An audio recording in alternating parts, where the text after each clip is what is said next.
wait, wait, wait, wait. Wait for HasanAbi.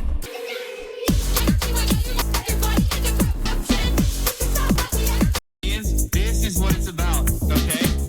I did not stop advocating for the cause, and now I don't feel lonely. I don't feel as lonely anymore, and that's because of you guys. I hope that you can continue advocating for the right things.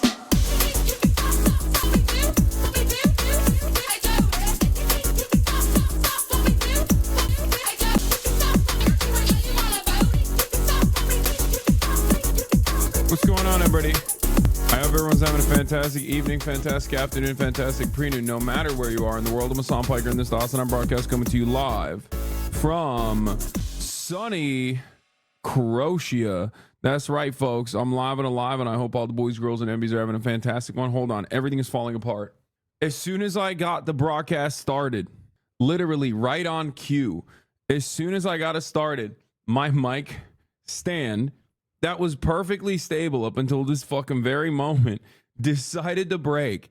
But it's not even just that. It decided to break like it did yesterday, right? But it was fine up until this moment, okay? But it's not just that. It's not just the mic stand.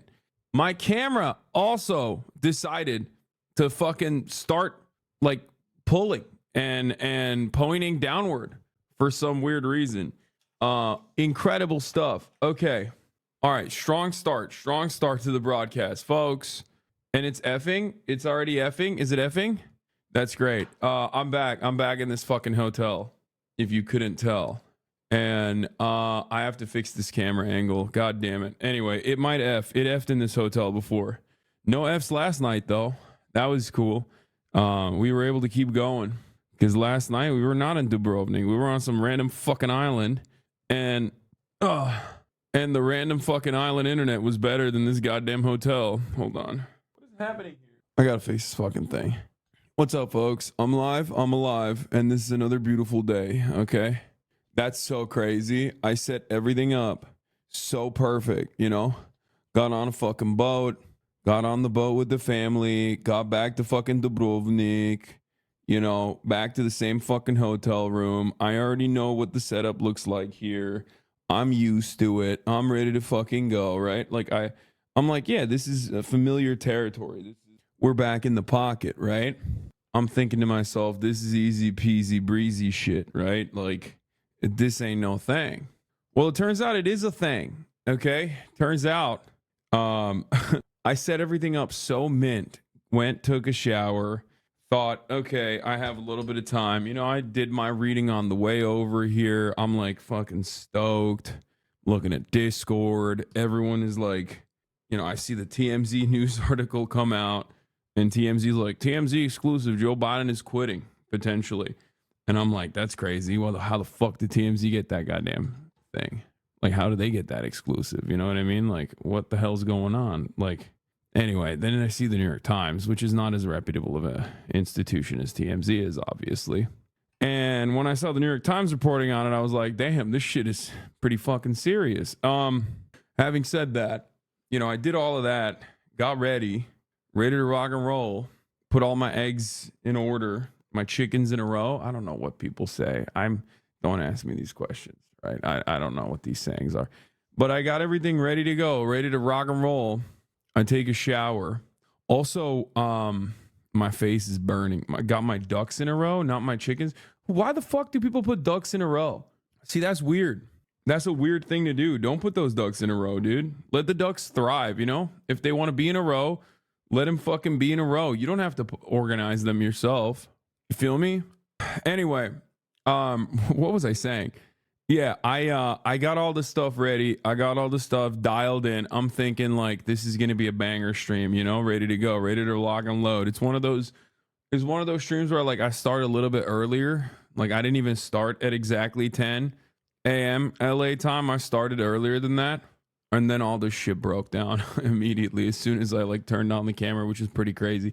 Anyway, folks, parasocial time. This is July 3rd. We're one day out from 4th of July. Happy birthday, America. This is the birthday eve of the United States of America. Okay? My favorite country on the goddamn planet. This is for all the parasocialists out there. What did HasanAbi Piker do? This screen reflection in the glasses is hurting my liberal eyes. Yeah, I might have to fix that light. I think that's a problem with the lighting. Hold on. Is that better? I put it up like way higher. I can't tell. It's not better because I keep looking up. These glasses might not be it, but I can't see without them shit. So, yeah, I got weak eyes, man. No, it's your screens, bro. My screen reflection is like minimal. It's this. It's the light that bounces off of it. I think my screen reflection you can kind of see too. Let's see. Maybe we can fix it this way. Why did you guys say that? Now it's like stuck on my fucking. Now it's stuck. Now I'm stuck thinking about the screen reflection, like as though it's a big deal. God damn it. I've literally, you just gave me like a new thing to be insecure about on this stream. It's like, we already had the misophonia, like audio perverts. Now we're going to have the screen reflection perverts. Like, stop. Don't even fucking do this to me right now.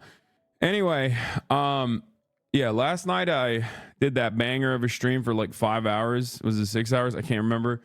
I ended it like I think around 1, and honestly, after I ended it around 1, I passed the fuck out as always. Woke up early as hell as always. You already know what it is. You already know how that works.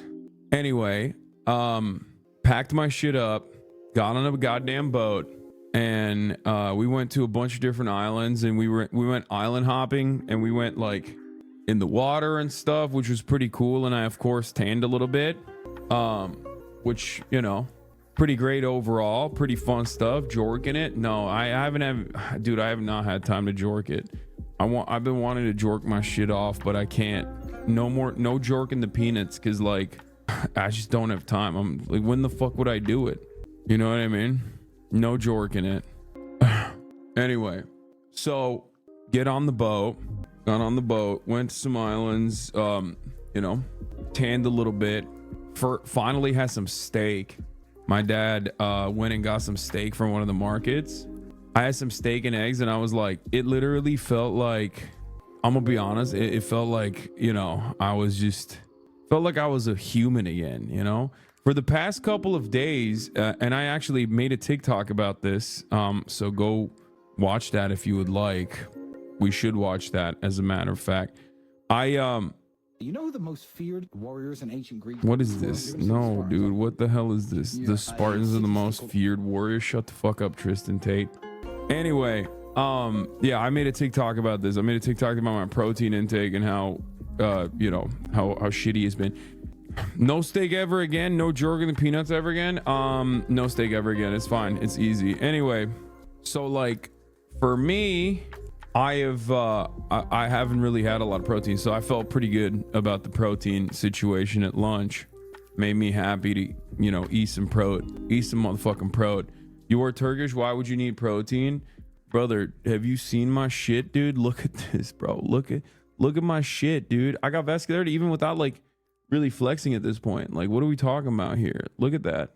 You see that? You kidding me? Anyway, I didn't get a notification today. Yeah, probably because I went like super early. When I go early, or when I go live super early, or when I go live super late, Twitch doesn't deliver noties for some reason.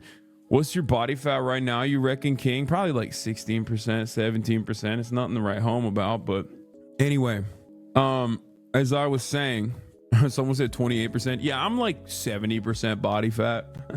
No tap water incident today. No. That's the funny thing. So after I was done with the stream, I was texting the family group chat, and I was like, listen guys, like one of you has to get me a water. Like I'm gonna fucking die. I'm gonna die of thirst. I'm kind of stuck up here streaming. Like there's no room service. Doesn't seem like it's fucking hotel. Like please bring me some water. I don't know what the fuck's happening. Of course, no one in the family group chat responds to me. They're like, fuck off, die. Okay. I'm like, I guess I'll die then. All right. So after the fucking stream is over, I go downstairs to the reception. There's a guy sitting there, and I'm like, oh, thank God, there's a person here. Like, it's 24/7, baby. Let's go. It's called hospitality. So I asked the guy, I'm like, so what's the deal? Like, is there no room service? He goes, no, there's room service. I was like, well, there's no, like, no one informed me that there's room service, right? Like, it's fine, whatever. He's like, well, is there water in this hotel? And he goes, no. He's like, just drink tap water. It's fine. And I was like, But like, if I wanted bottled water, can I get bottled water? He goes, no, not in the hotel. He's like, no, sorry, bar is locked. I don't have the key. I can't get you bottled water.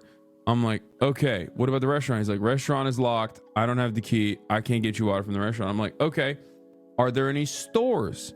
He goes, yes, on the island there are stores, as you've probably seen when you first docked.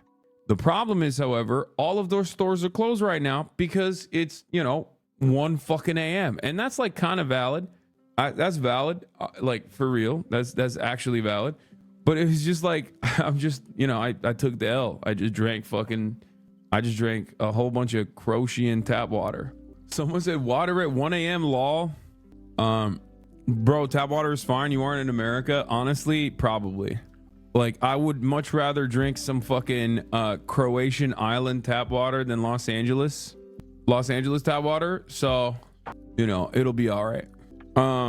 But yeah, as I was stating, so, all the drama and all this shit, that's why you feel great, not the meat. Your body fat will drop 18%. Yeah, I dropped my entire body fat percentage and then some because I pooped it out. No, it's fine. My poop has been perfect. So where was I? Yeah, island hopping, posted a TikTok, all that good stuff.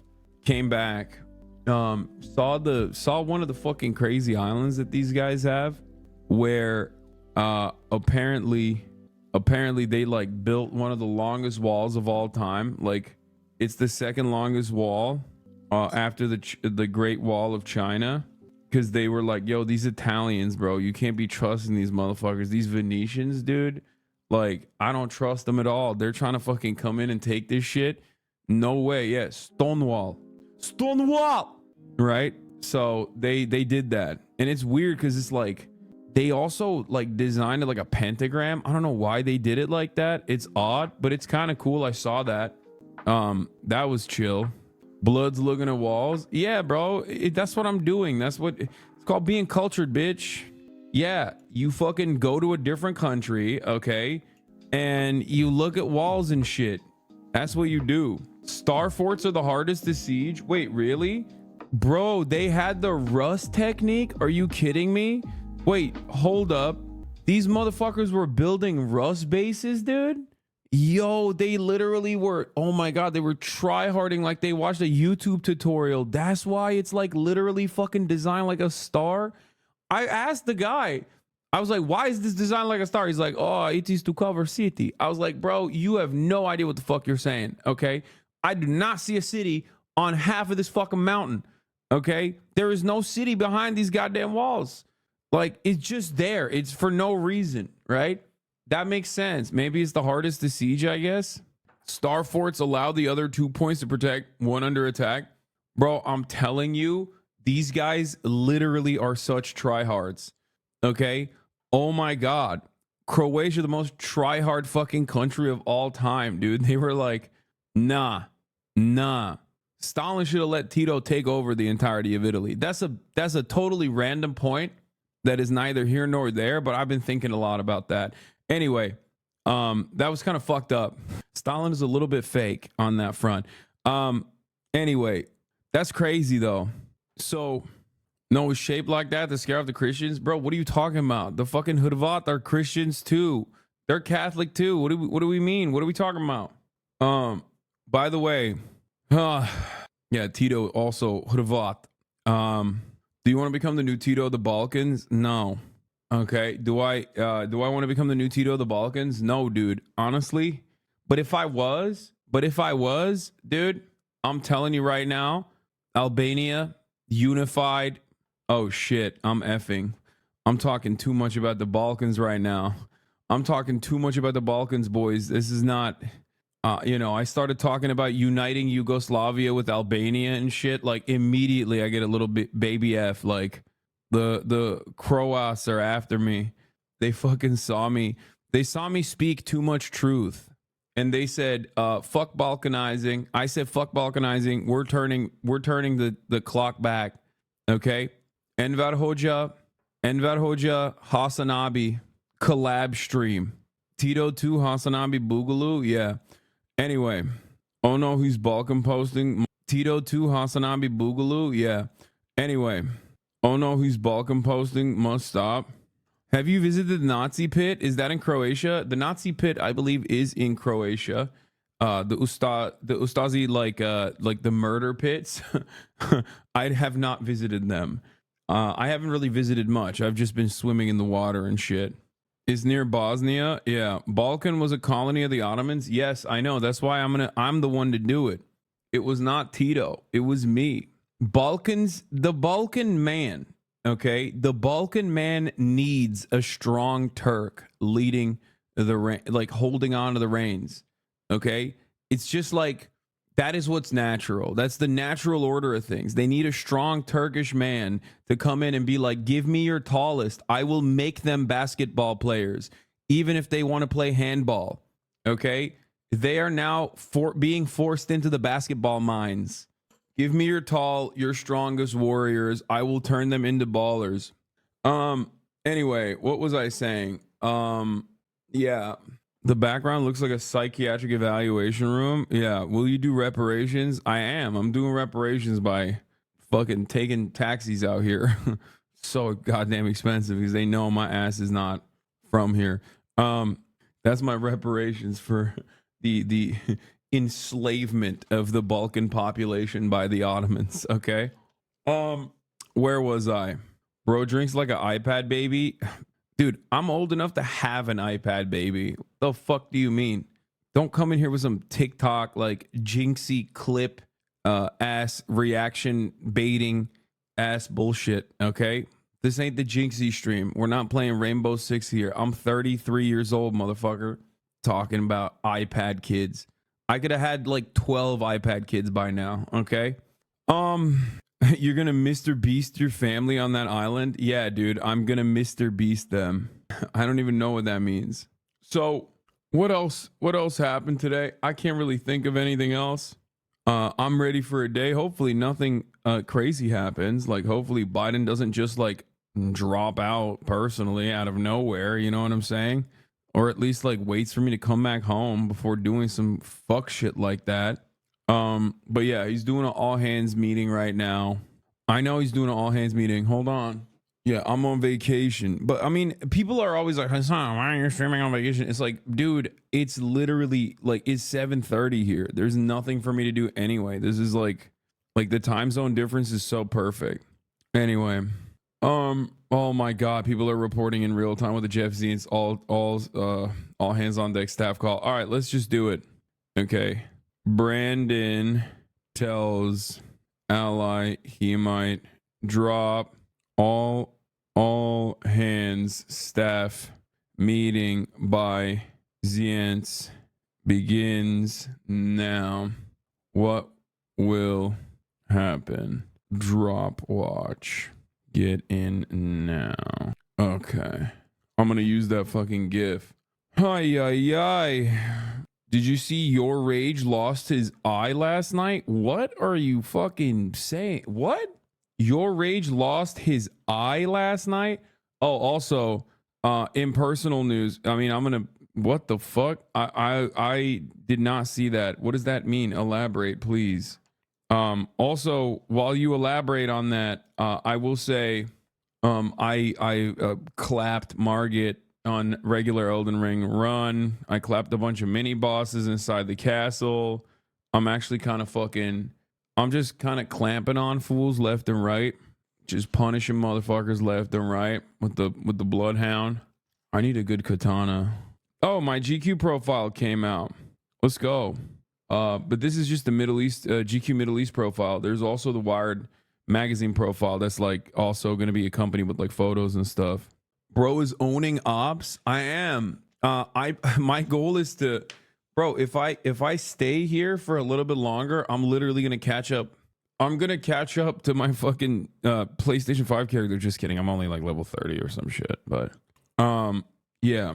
Biden spoke with Senator Schumer this AM. He's also spoken with Hakeem Jeffries and Chris Coons, which is crazy. Your Rage clip, no blood, but he hurt himself. Bro, what the fuck is this, bro? You sent me a fucking kick clip Listen, brother, I'm going to be honest with you, okay? I want to know what happened. I want to know what happened to your rage, okay? But I don't want to know what happened to anyone that bad, okay? There's never been a moment in my life where I was like, yeah, dude, let me look at that cake stream. Send me a TikTok clip like a normal person, please. He was chopping wood and the wood hit his eye. Oh, what the fuck? So, dude, what the fuck? It's like, Ludwig got sauced by Jason. Dude. I'm so mad about that. Can I just talk about that for a brief moment? First of all, this is like Kai's friend Ray, right? And apparently he's kind of nasty with it. Like he's got really good handles. He like pops off, which is crazy. He like will like he's got a good like quick step. His shot looks a little off, but like I mean he makes them, so who cares? Anyway, regardless, I've been seeing these guys. He's playing AAU right now. I've been seeing him on my TikTok timeline. There's this one fucking TikToker who I kind of hate, but I like also can't look away from. This is really, really like inside baseball shit. There's this one dude, this one light-skinned dude, okay? And he always glazes everyone, okay? I'm not even hate watching because like I literally do enjoy watching the clips. There's this one dude who just fucking glazes so hard. Like it'll literally be like, I know if any of you are on basketball TikTok, you know exactly who I'm talking about. This dude, explain the light skin comment. What do you mean? Like I'm telling you descriptive things so you know who this person is. I don't know who, like, you know exactly who I'm talking about, dude. He just like, he will just always do the, oh, he's got a strap. And he's like talking about Steph Curry. It's like, yeah, dude, of course he has the strap. Like, what do you mean? Like, he will literally be talking about like Steph Curry making a fucking uncontested 3-pointer on fucking, on like basic training. You know what I mean? And he'll be like, oh, he's got a strap. And it's like, yes, dude. No, it's not Flight. It's not. It's a different guy. People are saying Max. I don't know. If you send me a fucking TikTok, I will tell you exactly like the aura and the energy of these TikToks. And I actually do greatly enjoy this dude's TikToks. It's just that like he has a hypnotic hold on me. I don't know what it is. I genuinely don't know what it is, but he's just like, he's just always glazing so fucking hard. And it's like, come on, dude. Like, yeah, of course they're making these fucking shots. They're like NBA players. Anyway, it's not Max chat. Anyway, whatever. I don't know what is, he just like, he's always on the top and then the bottom is like, some like people playing one-on-one. Yeah, he does have the grip on me. I don't know what it is. Chat just keeps mentioning white dudes. Yeah, it's not a white dude. He's like just I don't know. He's just always on my fucking TikTok timeline. Anyway, what the fuck? Why was I talking about this? I'm so ADHD right now. I am so out of control. I'm unimaginably out of control right now. Anyway, let's get back to fucking what I was going to say. Let's get back to business. Jason also has like decent handles. Face Jason, he's pretty funny. He's also been all up and down all over my fucking TikTok. And I was kind of shocked. Black Boy Max as well. Like he's decent. And I want to ball with those guys. I want to fucking destroy them. I mean, they're obviously also half my size, so that's like not even a fucking contest. But anyway, I'm kind of mad. I'm mad that fucking Ludwig, I've been like trying to get Ludwig to pull up and like stream a one-on-one, like a basketball stream. This motherfucker never shows up. But when it's some like TikTok Zoomer at the fucking FaZe house, he's like, oh, I'm there. And I know why he did that. And this motherfucker, bro, I don't know what he did. He like hit himself with the fucking Dominican ray or something before he showed up. Like he actually showed up like a different person. Like I saw clips of this and I was like, this motherfucker does not operate like that normally. He's just like sitting there making like tough faces. It's like, yeah, $5 million in my bank account. I don't even know about that. Like he he just like, yeah, he got hit with a Dominican ray, dude. I'm telling you, he was like code switching and shit. He was like, on God, bro, for real. Like, on God, for real. Like, I got Riz, I got aura. And I was like, who is this man? I know you. You are a theater kid.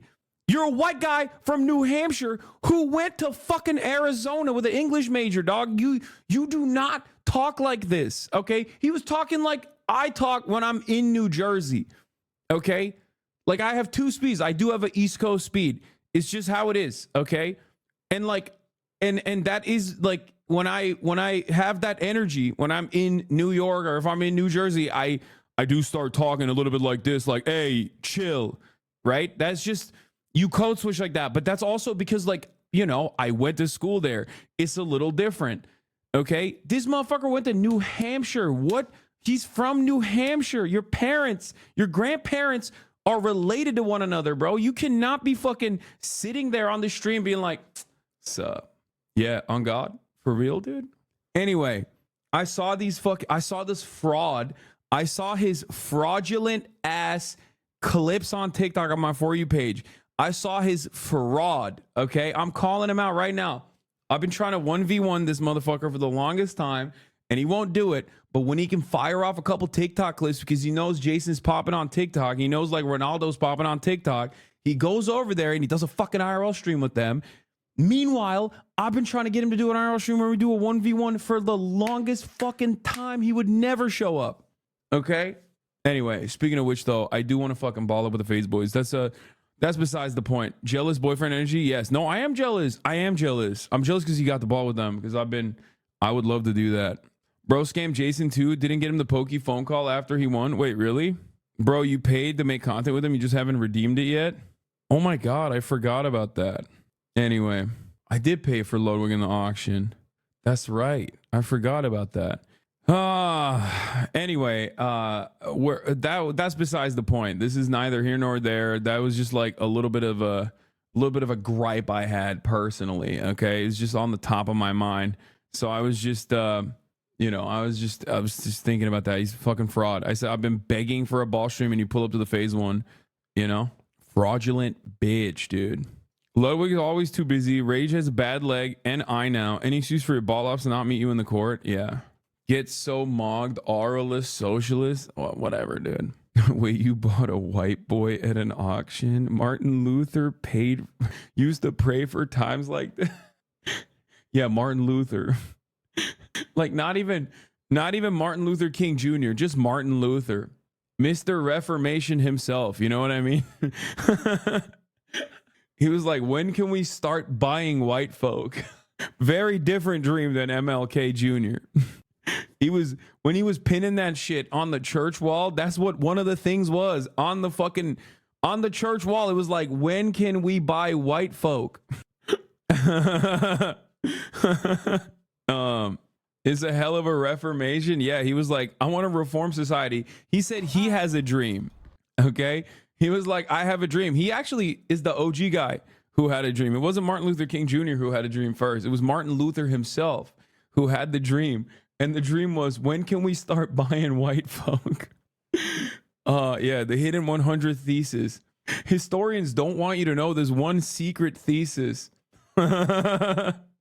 What are we doing here? Okay, I'm not going to watch a 30-minute video, but okay, you know what? I kind of want to, though. I kind of want to. Let's see. He's going to get cooked, I suspect, because Jason is actually good. What are you doing? You want to call it? You can call it. Nah, he stayed there, though. It was a good move, though. Ray's actually good? Yeah. So is Jason, actually. They're both, like, much better than I thought. They're both much better than I would have expected. Jason's pretty good, and so is Ray. Ludwig is not very good, but he's gotten a lot better. I'm good. I mean, God, that's embarrassing for me to say that right in such close proximity to him demonstrating his ball handles or lack thereof. But like, worst timing. But like, he's gotten a lot better. I'll just say like this. He used to be ass cheeks. Remember, when I first played basketball with this man, okay, it was a shit camp. And we 1v1. And I told him, like, look, my left hand is a lot weaker than my right. I will beat you with just my left hand because I want this to be at least somewhat fair. Okay. And as you guys know, I also on principle don't usually like to post up until I feel threatened, until I feel like, you know, this person can cook me. You know, so that's besides the point. But anyway, I was just like driving left and I beat this man 11-0. Okay. I beat this man 11-0. That should help you understand how bad he used to be, especially because like now, last time we played, when I was obviously fucking dying after the 700 bucket challenge, which was supposed to be the 1,000 bucket challenge, he actually put up a decent fight. I mean, I was halfway dead, but he still put up a decent fight and caused me to actually post up on him and stuff. So my point is, he's gotten a lot better. Okay. Ray would give you the work. You're not stopping him. Not gonna lie, as an unbiased third party here. Yeah, well, it's hard. I think a one-on-one between me and someone like Ray or someone like Jason, well, maybe not Jason, because I don't know how good Jason is like as a shooter, but Ray has a pretty good shot. He has a good 3-pointer. Hold on, it's mini effing. Hold on a moment, it's mini effing. Uh-oh. Is it going to pick back up? It's going to pick back up, I think. Hold on. Tiny F. Uh-oh. In and out. We're on dial up. Okay, we're good. So what I was saying is like, it's a matter of who gets the ball. Like if he misses and if I feel threatened, if I feel like he's like pretty good, I'm going to post up on him and then it's over. But if he's like lights out shooting, it's going to be really hard for me to guard him because the reality is I am significantly slower than he is. He's very explosive as far as I've seen. I mean, he's like super light, but he's also very explosive. But I do still think that I could just like get one.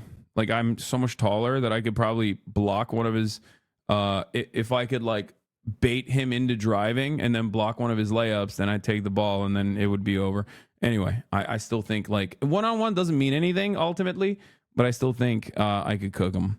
If it's make it, take it, he's winning 11-0. Wait, putting my mortgage on Ray? Oh my God, you guys are fucking delusional. I'm 235 pounds. I'm literally 230 pounds. What are we talking about? I'm 6'4", dude. No paint, it would be very hard. Your Omega slowest on? Yeah, it doesn't matter. What are you talking about? Anyway. 6'4" and has post moves. I mean, it's just like you don't really need to even have post moves. Nice Bradley Martin impression. Yeah, the difference is I'm not talking about playing a professional NBA basketball player. I'm talking about someone who's not even like semi-pro, okay? Who is like complete, like we are, like he might be more skilled than me. I would never say that I'm more skilled than most players. I'm not, but that still doesn't change the reality that like we are at a competitive level. Okay, there is no like gap in the sense that like Bradley Martin will talk to like a professional trained fighter who is a killer. Okay, like and being like, I'm 260, brother. Like, what are you talking about? White House is live. All right, we'll go to White House. Watch Ray stream a flight yesterday. He cooked his ass. Yeah, no, I know he's good. I've seen him play. I'm saying he's pretty good. I was actually kind of shocked at how good he is. Low key. Do we have the White House New York Times Siena poll? Yeah, we're gonna look at all that, but let's go live to the fucking White House real quick because Biden said that he might actually drop out of the race. Then Biden said he's not gonna drop out of the race most likely. What is this? The call just wrapped. There's a press briefing that will follow the call. We'll use to purchase interceptors for. Okay, I don't give a fuck about the Defense Department's interceptors right now. Are you on crack, Karine Jean-Pierre? Get the fuck out of here. All right. So as of this morning, or I guess it's like night here, but as of this morning in the United States of America, okay, Biden had an all hands on deck meeting with Jeff Zients, like all staff, all hands. Okay.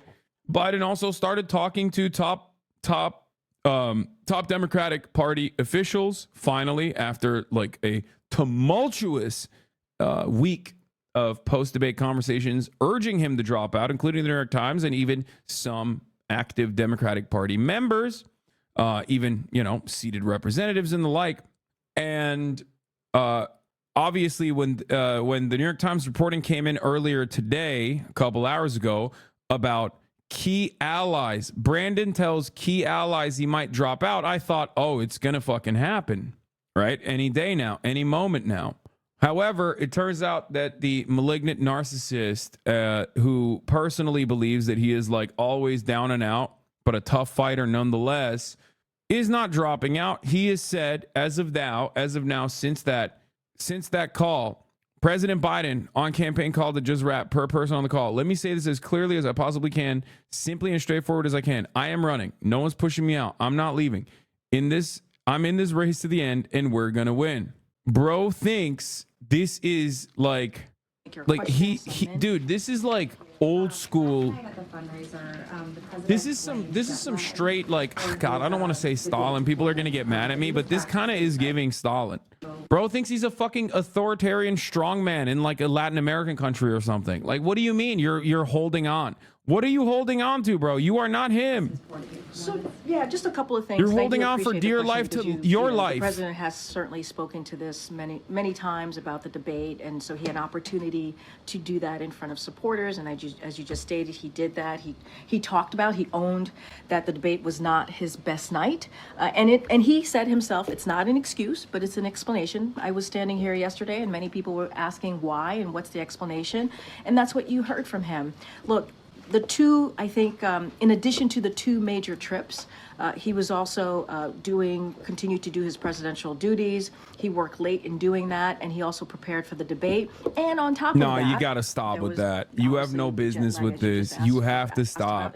You have to stop talking like he's a baby, bro. You can't. You heard from him. Oh, the widow baby. The widow baby stayed up late last night. Like every fucking press briefing, Karine Jean-Pierre is like, he's staying up late every night, okay? And some nights, he's not even having vanilla ice cream. Sometimes it's chocolate ice cream. And you know that's really bad for his tummy. And he has that instead because there's no vanilla ice cream to be had in the White House kitchen. It's like, I don't care, dude. I don't care. Drop out. You're about to die. Yeah, and also you wish you could have done better.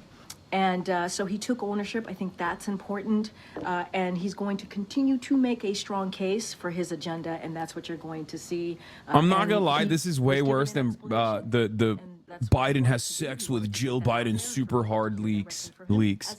Like, I really do wish like Karine Jean-Pierre would go up there and be like, honestly, the president is working really hard, tirelessly, and also plowing the shit out of his wife, Dr. Jill Biden. Like, just switch it up. You know what I mean? Just like fucking pull a fast one and be like, are you people paying attention now? Okay, that's right. He has got pipe game. Okay, he's got pipe game. The walls are sweating. Back walls breaking. That's my president right there. A schedule where, you know, the president traveled 6 time zones forward to G7 in Italy. Oh my God. Oh my God. Oh my God. I'm gonna fucking die. Oh my God. The president, bro, nobody. The president is not flying on Ryanair. Okay, he's flying on Air Force One with a medical staff, with a private chef. Like, why are we talking like this motherfucker was flying to France on economy with like 8 different connections, bro? What are we doing? And that shit was like 2 weeks ago. The fuck do you mean, man? Oh, he was just an EP boy, bro. Yeah, dude, he was on Spirit, and then he fucking swapped over on a puddle jumper. He went to England first and then went to Germany on a weird connection and then got a Ryanair flight out to fucking France afterwards. It's like, shut the fuck up, dude. It's Air Force One. That shit is like, Brandon is so goddamn demented. He probably thinks he's in the fucking White House when he's sitting in Air Force One. What are you talking about? Like, what is this? Like, this shit makes me mad, dude. This makes me so mad. They're trying so hard to just make it seem like there's a good reason for him to behave like this. And then the reason is, oh, he's a little eepy boy. With his family. I think what's important is that he has done this outreach. He's having these conversations. It is important to him to do so. And the folks that I laid out that he spoke to or some of them have been his colleagues. Some of them have been elected officials that he's known for some time. Obviously, leader, or some of them have been his colleagues. Some of them have been elected officials that he's known for some time. Obviously, Leader Jeffries is a new relationship that he has, someone that he obviously respects, and so.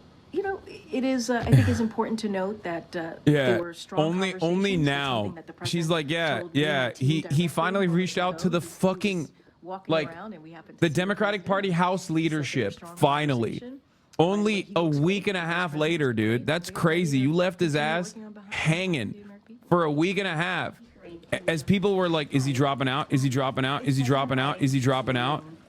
And you just did not even give him a phone call. He didn't give Nancy Pelosi a phone call. Hakeem Jeffries is a more significant person at this point for the Democratic Party than Nancy Pelosi, of course. But like, it is wild. No allies for Brandon. Just Hunter Biden. Think about that for a brief moment while these guys are asking these questions. This motherfucker flops so hard the entire country's like, bro, you gotta stop. You gotta stop running. You're too old. You're gonna fucking die, Joe. Your bitch is no longer bad. Your weed is no longer loud, Joe. You have to drop out of the fucking race. We gotta save democracy. What does he do? What does he do? He calls up Hunter Biden, bro. He doesn't call up the leaders of the Democratic Party and like, bring up the ranks and tell them like, here's our messaging going forward. Sure, I was an EP boy, whatever, fuck it, YOLO. I'm gonna go out and tell everybody how hard I fucked my wife or whatever. You know what I mean? Like, none of that shit. No communication seminar, nothing. Who does he call up? Crackhead Hunter Biden, dude. What are we doing here? That's crazy. That's crazy. What is going on? It's just like they're in meltdown mode over there. It's like, it's PackWatch. And so he wants to continue to deliver, expanding healthcare. All of these things he believes is important. Majority of Americans believe it's important. And his record, he wants to make sure that people do not forget about the record that he's been able to lay on behalf of the American people. Is there anything, Karine, that would change his mind? Look, I cannot lay out something that would change the president's mind. What can we do? Why won't he drop out? Please, dude. He's going to continue to build on the unprecedented record that he's been able to lay out for She just keeps repeating it over and over again, but just like more quietly next time. Does the president do outside the hours of 10 a.m. and 4 p.m.? Well, you heard him speak to supporters yesterday outside of 4 p.m. You saw the president land in North Carolina in the middle of the night at 2 o'clock. What was he doing? He was greeting supporters, hundreds of supporters that showed up to cheer him on after the debate. Bro, this shit. Wait, this is a repeat of yesterday, bro. Is this in New York in front of? This is literally a repeat of yesterday. She said the exact same shit yesterday. She was like, the president, he's such a big boy. He even met with a couple of friends. Before 10 a.m. for sure. And so that has been something he has consistently done. Dude. Okay. Karine Jean-Pierre, all-time one of the worst press secretaries of all time. Okay? All-time worst. Like, the convincing way to reply to this is not to be like, yeah, he's an EP boy, but look at how well he did yesterday. Okay? No, the way to respond to this would be like, that is ridiculous. Okay? You're supposed to attack it head on. You're supposed to literally be contentious at this point and be like, that's a ridiculous assessment.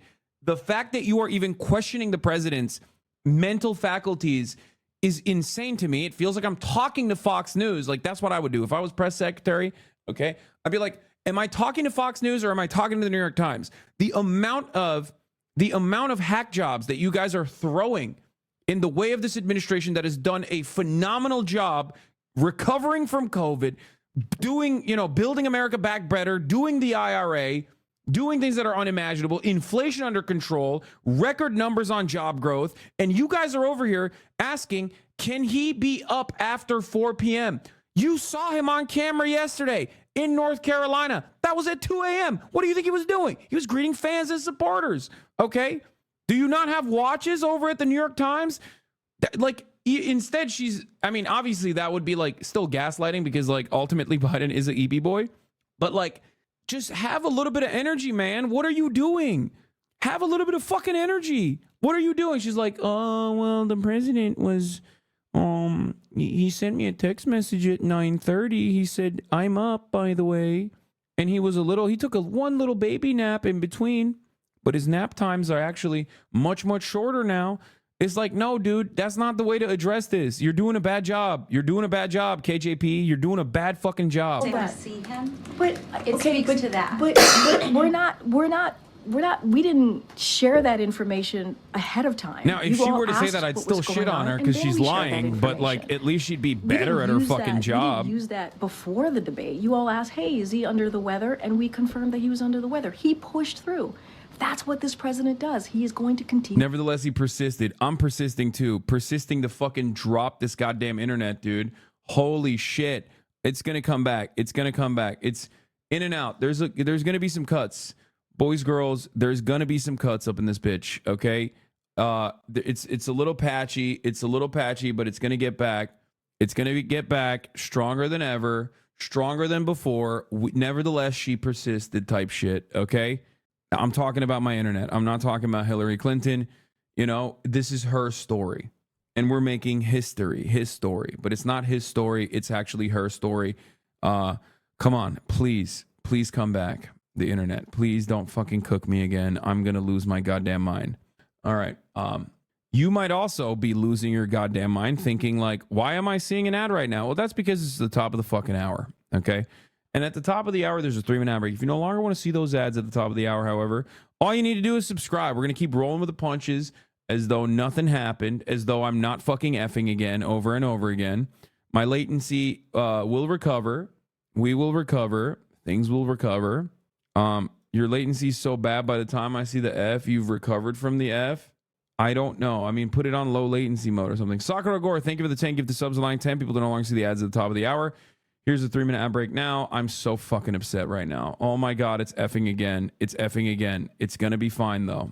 As you know, it F's a little bit and then we go through it and then it fucking gets better. Okay, here's a 3-minute ad break now. It's a mini baby F. Come on now. You fight for the American people. So he pushed through it. I think anybody who does that, not just the president, should be commended. And he also said, you heard him say this on Friday, when you get knocked down, you get back up. Yeah, that was That's what you brilliant. saw. That was sick. That was sick that he said that. That was cool. Chumbawamba shit. Everyone always talks about With his campaign, as his campaign has been very, very clear about that. That's what I can speak to, and that's what I can say, and that is the president's focus. The president's focus is how does he continue to do that work, and anything else that we're hearing or that's being reported is absolutely false. Is the president telling people he's evaluating the Absolutely race? false. That is absolutely false. I saw that. Bro, I don't know what the fuck's going on. On my end, I'm looking on the internet speed test. On my end, I'm looking at the internet speed test and it shows 18 up. You know what I mean? I don't know what the fuck's going on. Maybe it's a Twitch server issue. Maybe it's an issue on my end. Maybe it's a laptop issue.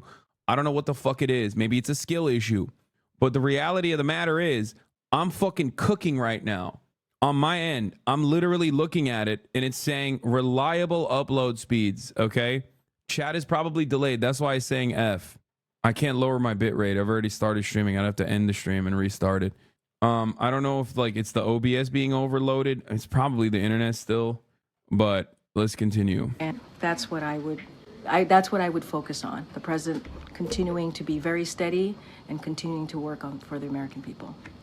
But just to follow up on Kelly's question, do you think the president feels like the coming days are very critical for him as he, you laid out all these events that he's going to be doing? Yeah.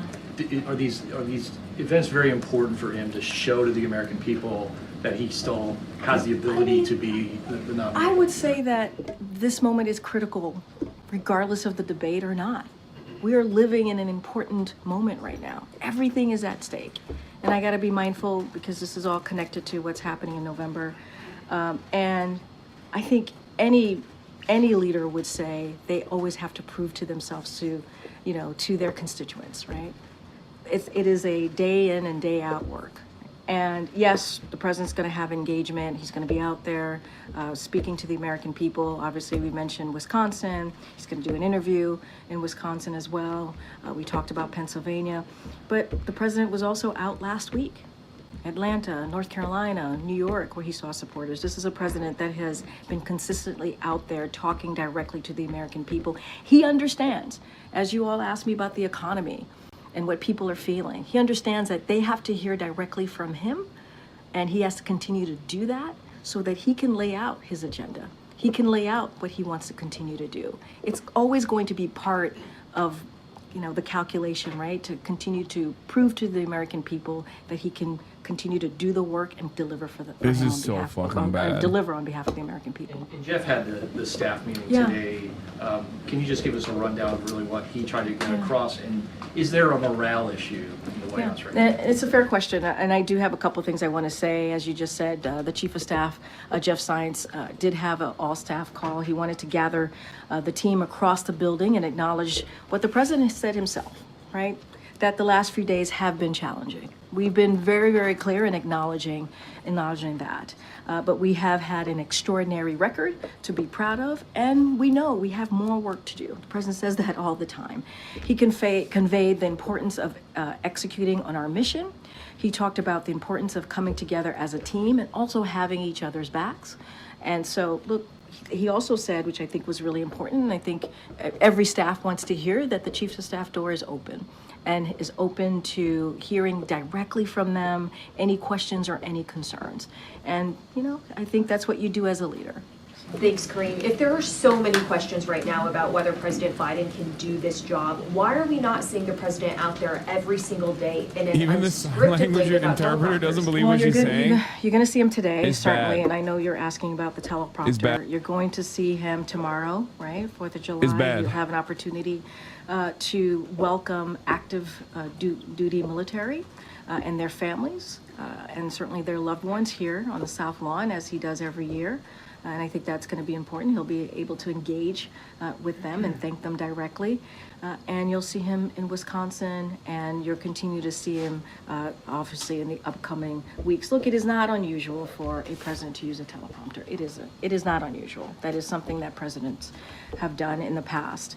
I think what we also have to remember, and I'll keep saying this because I think it's important to not forget, that he has the strongest economic recovery in modern history. He has led a historic midterm win when everybody was talking about a red wave, and he's been able to defy that and deliver by being a leader, right? Obviously doing the midterms as a Democratic leader. And he's going to continue to work to get lower costs. And I think that matters. I think his record certainly matters. And you are going to see him, continue to see him, having interviews. He's going to do ABC, as you know, with George Stephanopoulos, one of your colleagues. That's not scripted. And he has done more than 40 interviews that have not been scripted. Interviews do not have a script this year alone. So you'll see him out there engaging with the American people. And I think that's important. But again, we're now almost a week after the debate. Why doesn't the president just come here right now and answer for himself at this briefing room all of the questions that we have? You asked me a couple things. You asked when is he going to be unscripted? He has been. When he went to visit a diner in a couple of days ago at the Waffle House, when he met with some of the supporters in Atlanta, North Carolina, where hundreds of supporters showed up. He certainly had an opportunity to engage. On Friday, that's basically hell no, it's not going to happen. Questions from one of your colleagues. I think that's going to be important. She's basically saying, like, yeah, we're not doing an unscripted fucking press conference, okay? Looking forward to doing that. He'll have a press conference next week at NATO press conference, a big boy press conference, as Justin from Bloomberg stated yesterday. And so we'll do that, and he's looking forward to it. And Karine, President Biden has always promised to tell the American people the truth.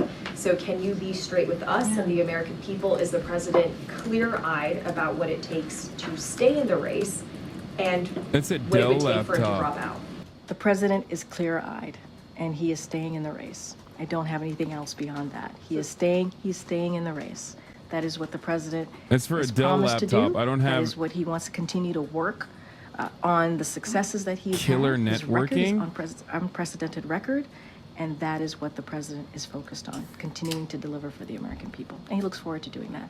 Go ahead. The NATO summit is coming up next week. Yes, ma'am. Is the president frustrated that this debate over the presidential election could cast a shadow over your goals for the NATO summit? Has he made any effort to reach out to the NATO leaders that will be coming to sort of assure them that this isn't going to derail that agenda? So look, as you stated, next week the president's going to host the NATO summit here in Washington, D.C. It is also the 75th year anniversary of NATO. And let's not forget, NATO has become stronger and has gained 2 more countries because of this president's leadership, and all very much important in doing so is very much important in stopping and helping to stop Putin's aggression as Ukraine continues to fight, certainly for their freedom and democracy. Look, foreign leaders have seen the president close up. They have.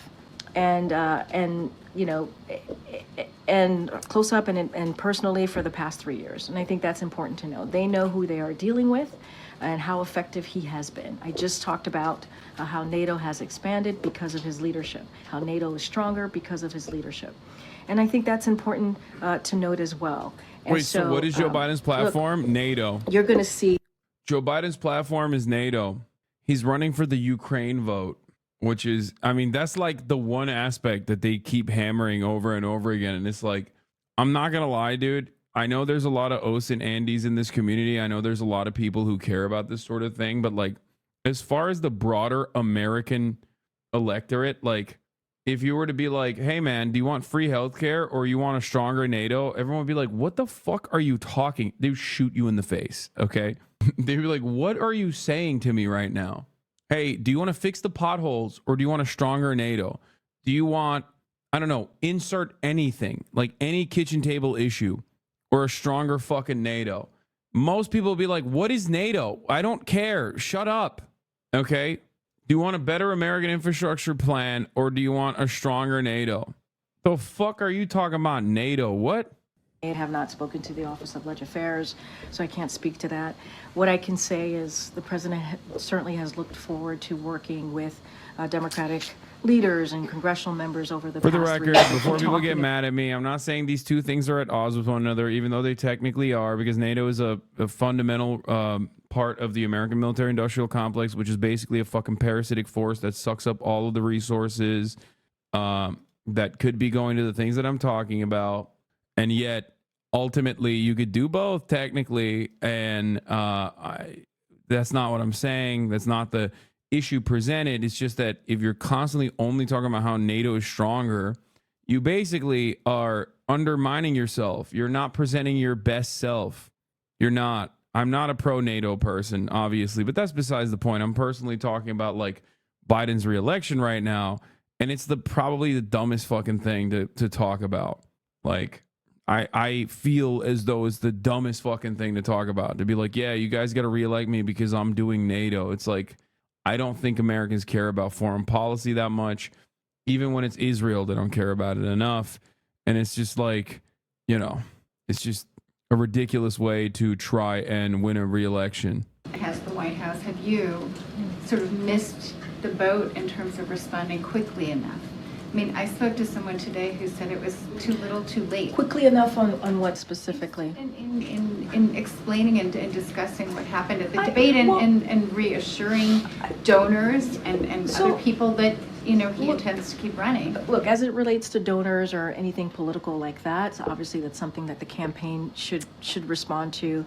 But I would remind you that the day after in North Carolina, the president spoke to his debate performance. He did. He talked about it. He gave, you know, his thoughts. He also stated that, look, I'm not as young. I'm not a young man. He said that. I'm not as a smooth talker as I used to be. I don't walk easily as I used to be, and I said I don't debate as well as I used to. He said this, and so he owned up to it on Friday, the day after the debate, that afternoon. And so we didn't wait. Now, as far as engagement, look, that is something certainly the campaign can speak to more. But the president, in front of hundreds of supporters in North Carolina, talked about his debate performance. So, go ahead, maybe Biden will drop out because he's, or potentially have a medical emergency because he's too sad. Any medical exams? Because everybody keeps telling him to drop out. In February. And we were able to talk to his doctor about that, and that is a no. He hasn't had any kind of medical exam. No. So the White House has said no to releasing the full results of that annual, said no to making Dr. O'Connor available for questions from us, no to releasing any other information that would shed some more light on the president's health. I guess I'm just wondering if now is not the time for full transparency. When is? So I would say, MJ, to your question, that what we have released over the past 3 years, every year since he's been in office, has been transparent, and it has been comprehensive. It has been one of the most transparent. We have been one of the most transparent administration when it comes to medical records. That is what we've been able to do. And I would add that it is not the norm to bring the doctor to the podium. That is not the norm. And we have owned up. This president directly has owned up to what happened at the debate last Thursday. He's talked about it multiple times, and directly to supporters, directly to the American people. And what we want to do is continue to certainly deliver on the record accomplishments that we've been able to do. I understand that you feel like the White House has been thorough in the medical records that you all have released, but obviously you're getting these questions in large part because of what we saw for 90 minutes on Thursday night and people's responses to what they saw, right? A lot of people expressing shock. So why not release more information? What would be the downside? Look, what I can tell you is that we have been transparent. We'll continue to be transparent. And I mean, this is just her getting cooked over and over again, with the same exact positions being repeated over and over again. It's not looking too good. So let's get to the news. O'Donnell, we would invite the president to come here and tell us if he's awake. I'm sharing with you his. He's absolutely running. Yeah. Well, he's saying that, and I'm sharing with you his view. And we would invite the president to come here and tell us directly. Noted, Kelly. But He's awake. That's inappropriate. As you heard from your colleague, the president of the WHCA, that's inappropriate. Thank you, Kelly. He's absolutely. That's a good one. We'll give him that. Elena Schneider says, as we talked about earlier, President Biden on campaign call to just wrap per person on the call. Let me say this as clearly as I possibly can, simply and straightforwardly as I can. I am running. No one's pushing me out. I'm not leaving. I'm in this race to end. I'm in this race to the end, and we're going to win. Also, simultaneously, while that's happening, a new New York Times CNN post-debate poll shows Trump widening his lead among likely voters nationally by 3 percentage points. Trump is now at 49%. Biden is at 43%. It is Trump's largest ever lead in a Times poll. If the 2024 presidential election were held today, who would you vote for if the candidates were Joe Biden and Donald Trump? Likely voters go 43% Biden, 49% Trump. In that poll, every demographic, including black voters that would vote for Biden, think he's too old to be effective. We'll go through these numbers in a second. I can't wait to see what good news is coming out for the Brandon camp. Also, his approval rating. Biden has hit an all-time worst approval rating again. 56.9% disapproval, 37.2% approval rating. That is crazy. Okay. Oh, yeah. If Biden loses, it's nobody's fault but the DNC's. I mean, we said that with Hillary Clinton, and look where that got us. This Biden stuff is giving RBG vibes? Yes. And once again, just like with RBG shit, just like with Ruth Bader Ginsburg, just like with Dianne Feinstein, the left, myself included, have been literally talking about this even before Biden ran in 2020. I've been talking about how old Biden is and how he's going to drop the incumbents advantage because he's so fucking old by the time 2024 rolls around. Lo and behold, it's 2024, and we're watching it happen, watching it unfold in front of our eyes in the absolute most catastrophic way possible. Okay? Classic situation where once again, we were right. Okay? Just too early. We were right. Just too early. We'll talk about RFK Jr. Don't worry. Mr. I love to eat dog in a second. Excuse me, mister, I am new in your Twitch. And what I see is people doesn't want new generation. Why is that going all around people who are close to the end of their journey? What? Bro, I have no idea what you just tried to say, but congratulations on watching the stream. I'm happy for you. I think you're saying Biden is old. What's up with the old generation not letting new generation come in? And that's because they're selfish. Boomers are incredibly entitled. Boomers are incredibly fucking selfish. They ruin the goddamn economy. They don't give a shit. They have baby boomers, and Biden is even older than a baby boomer. I'm using boomer as like a catch-all term for old people in general. And let me tell you, the generation, baby boomer generation, owns like 75% of all the wealth in this country. Okay, it is captured up there. And those motherfuckers are increasingly less productive in general for obvious reasons. They're old as shit. Okay, so the situation is pretty bad overall, and they're not dying due to the advances in medicine. And they are increasingly thinking that they can, continue doing the dang thing that they've been doing. Unfortunately, like I said, it is a side effect. It is a consequence. It is a consequence of having good medicine. Okay, it's just these motherfuckers think, we're good. Israel just presented a new deal to Hamas. Yeah, I saw, and then Hamas responded as well. We'll talk about that in a second. We'll get to that. Let's continue with this. CNN breaking news. Breaking news, CNN has learned President Biden has privately acknowledged a series of critical tests are ahead in the next stretch of days. Those tests essential to determining whether he can stay in the race for the White House. CNN White House correspondent MJ Lee joining us now. MJ, what more are you learning? This is the problem. Like, when you have Biden has presented himself as this like underdog over and over again, and it's just a lie. Like, this motherfucker is this whole narrative that he's trying to put together is like he's the underdog always. When he gets knocked down, he gets back up again, and they're never gonna put him down. That kind of shit, the Chumbawamba ass shit. Look at the 2020 look at the 2020 election. Look at the 2022 midterms. Like, none of that shit was because of Biden's dynamic, charismatic personality. Okay?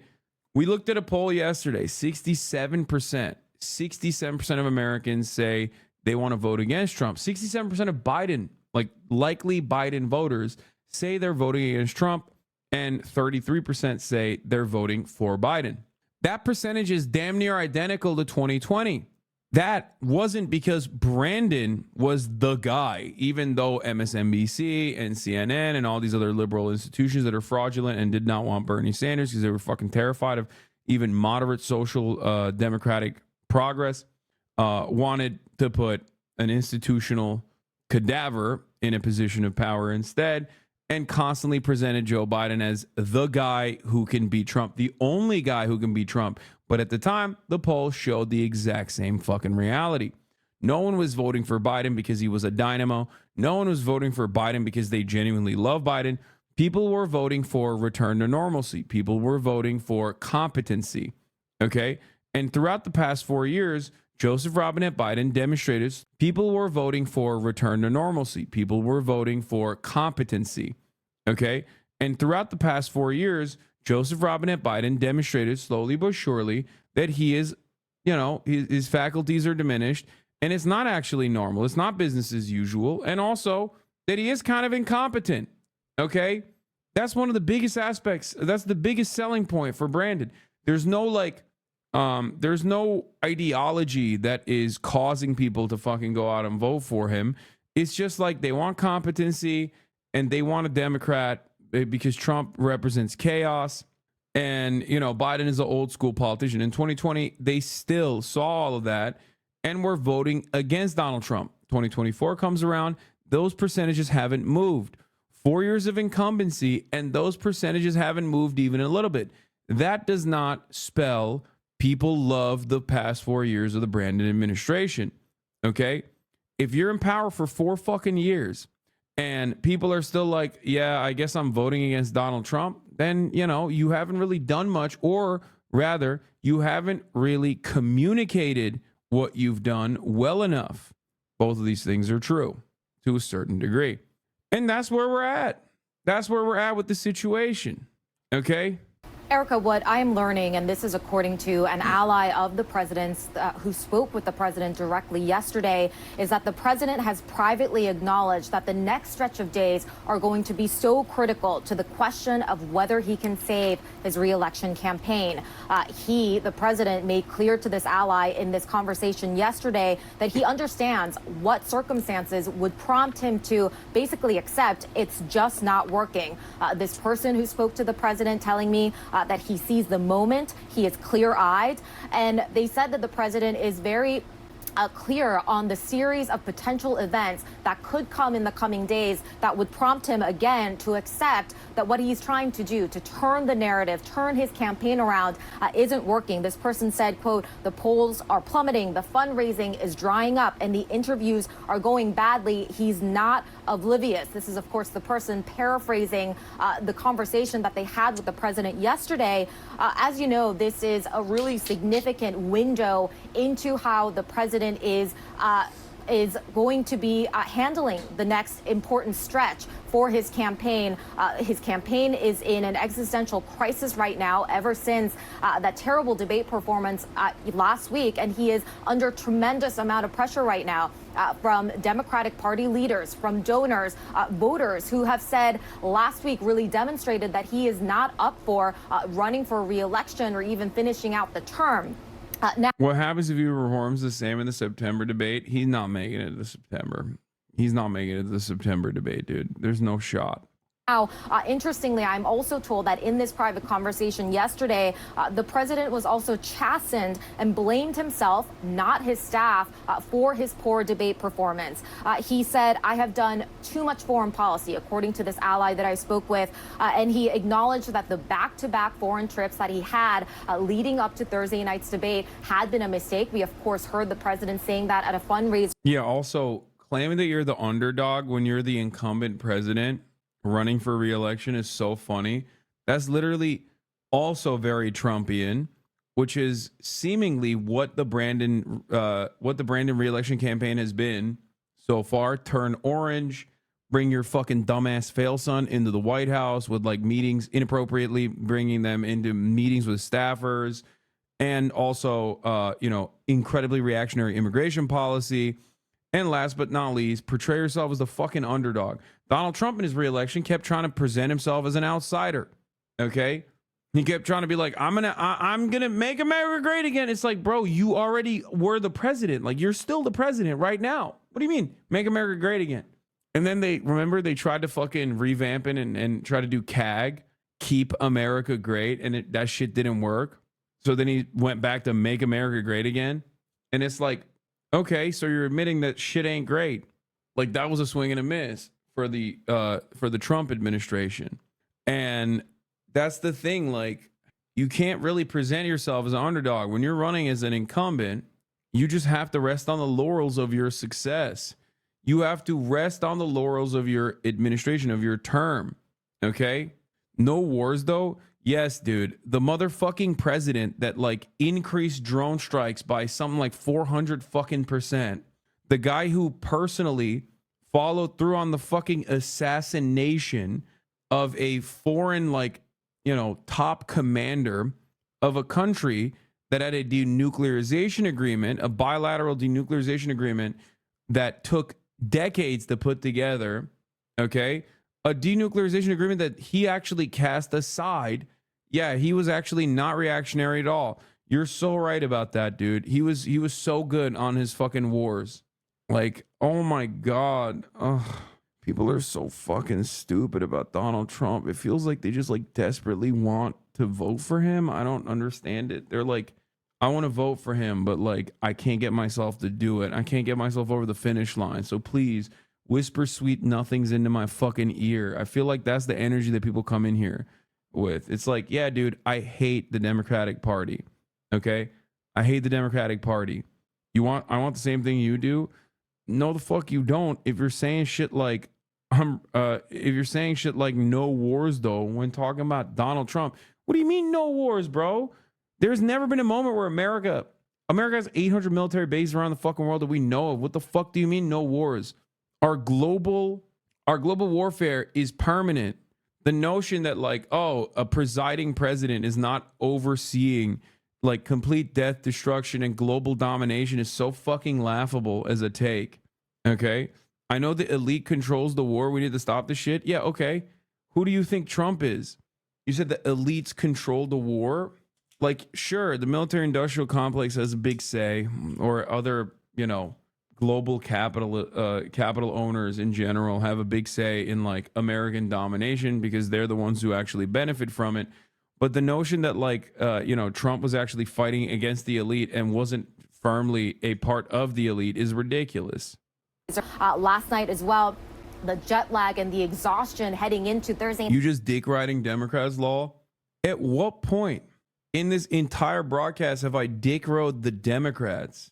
God damn, dude. You have to be the densest. You have to be unimaginably dense, dude. I'm sorry. What the fuck? I'm currently literally talking about how the incumbent Democratic president needs to drop out.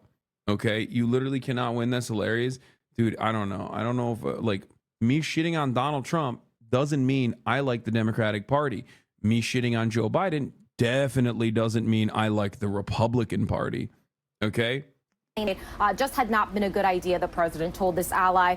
Of course, all of this is just so crucial, and again, just a really important insight into how the president is trying to fix the situation that may or may not be able to be fixed. And I think the White House is denying. The New York Times is reporting that the president is acknowledging that he may not be able to salvage his campaign. I mean, the reporting that we have right here goes right up to the line. If the president is telling an ally in a private conversation that he knows what it will look like if his attempt to save his campaign isn't working, there is a bit of a suggestion there that he knows that there is, of course, a scenario where he isn't able to save his bid for a second term. So again, a private conversation that gives us some new insight into how the president is trying to handle the next couple of days and the coming weeks. Of course, we know from the White House that they are trying to put a lot more on his schedule to try to show the president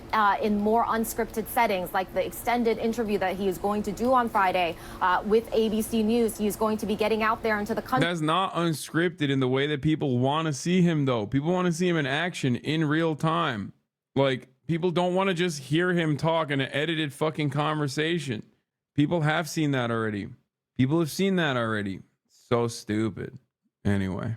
Country a little bit more, but the big question for the party and for a lot of nervous Democrats that are watching right now is whether any of those things will be enough. And Erica, I also have to just point out the fact that the White House and the campaign are putting so much into these events and these appearances that the president is about to do. I mean, that just means that if he has a slip up, if those things do not go well, then they are going to have to acknowledge, and it appears that the president is willing to acknowledge that at some point too, that there's a scenario where all of the efforts that they are making, all of the efforts that they are going to make in the coming days, that ultimately they may not be enough to save the president's campaign. MJ, it's an important point, and it is such excellent reporting, as always, my friend. Really appreciate it. Thank you. I do want to discuss further now with CNN political commentator, former Biden White House communications director Kate Bedingfield, and Republican strategist Doug Heye. Good to see you both. Kate, I know you just heard the reporting from MJ. As she pointed out, the White House denying the New York Times reporting, the campaign also denying to me just a couple of moments ago that New York Times reporting. But I think it's important as we hear what MJ is saying here, right? The fact that there is this meeting, there is clearly a discussion going on, despite the fact that the campaign just told me there was no discussion whatsoever. Kate, how do you read this? What does this tell you about the mindset of the man who you worked for and the mindset inside that White House right now? Well, I mean, look, we should acknowledge that both the White House and the campaign are flatly denying the reporting. But even setting that aside, I think there is no question this is a significant stretch of time that the campaign and the White House are entering into here. I think they know that the task ahead of them is to put President Biden out there for him to demonstrate that he is energetic, that he's capable, that he's vigorous, that this campaign over the next 4 months is going to be about taking it back to Donald Trump. I mean, that's, in addition to assuaging some of the concerns about age and energy, which is an immediate task ahead of him. The other big task for him here is to drive the message of the race back to Trump. Trump Flynn 2024 FEC ID. Look at this. Wait, what? Flynn? There is no fucking shot. Trump declared as VP. There is no way. What? This has got to be wrong. What are you saying? Bro, what? Dude, no fucking, no way. No way. There is no way. He just released this? Bro, who is doing this? Like, can anybody file this? Can this be a fake filing? Like a dud? Because I do not believe that this is real. This is so incredibly stupid for Trump that, like, no way. Dude, it's a government site. I know, but like, I'm asking. There's no way this is like this. No, I don't believe it. Yeah, see, there you go. Immediately, fraud. Trump campaign denies federal filing naming Michael Flynn as VP running mate. This is from a week ago. No, you're crazy. Michael Flynn is the former national security advisor of the Trump administration. He's a general, and he's also recently he's known as like an absolute QAnon freak. Okay? Like a straight up QAnon guy. Okay?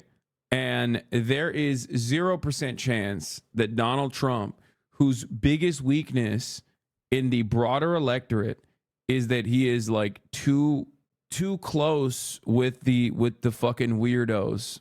Like, there's no shot. There is no shot that Donald Trump would run alongside and put Trump Toast's former advisor, Michael Flynn. We're going to bring you back. Yeah, dude, that's May 13th, 2023.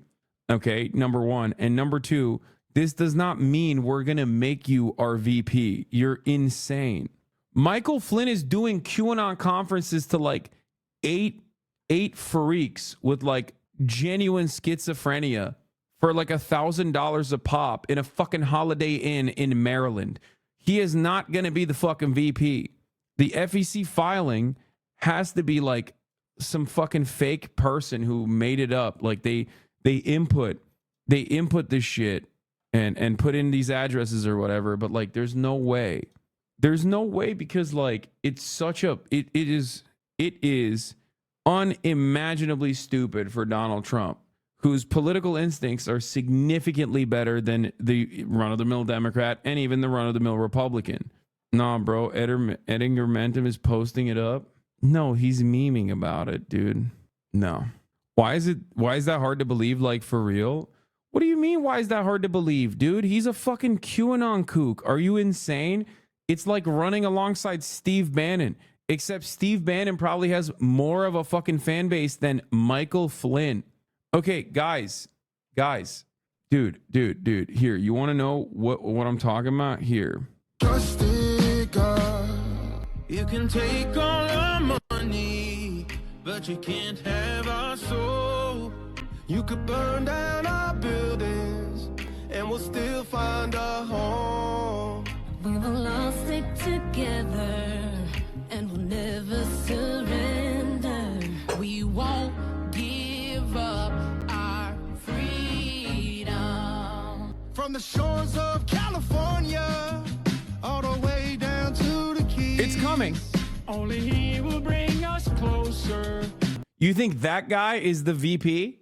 That guy sitting in between Jimmy Levy, okay, and the most divorced dads, okay, like child custody Groyper 69, okay, child custody arrangement Groyper 69, okay, 1776 Black MAGA 1947, okay, and just like Jimmy Levy and fucking 4G Auto Suck, that guy who's singing autotune, that's the VP, that's Trump's VP. No fucking shot, dude.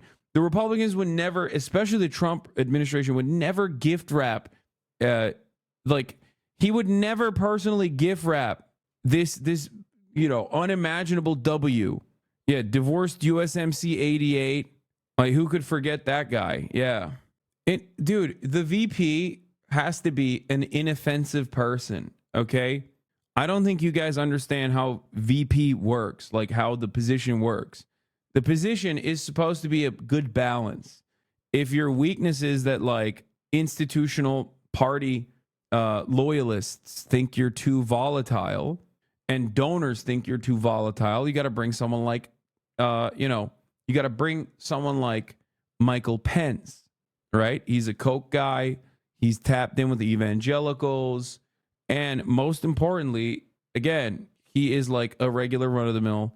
He's a regular run-of-the-mill Republican, okay? The idea that Donald Trump would lean into one of his fucking biggest weaknesses, like Sarah Palin, dude, Sarah Palin is a great example. It's one of the best swing and misses of all time. Many people credit the McCain campaign falling apart to Sarah Palin. Some people even go so far as to say John McCain unleashed Sarah Palin and the Tea Party to the broadest American electorate and is responsible for the likes of Donald Trump, like a populist MAGA figure who's just like almost an outward fascist.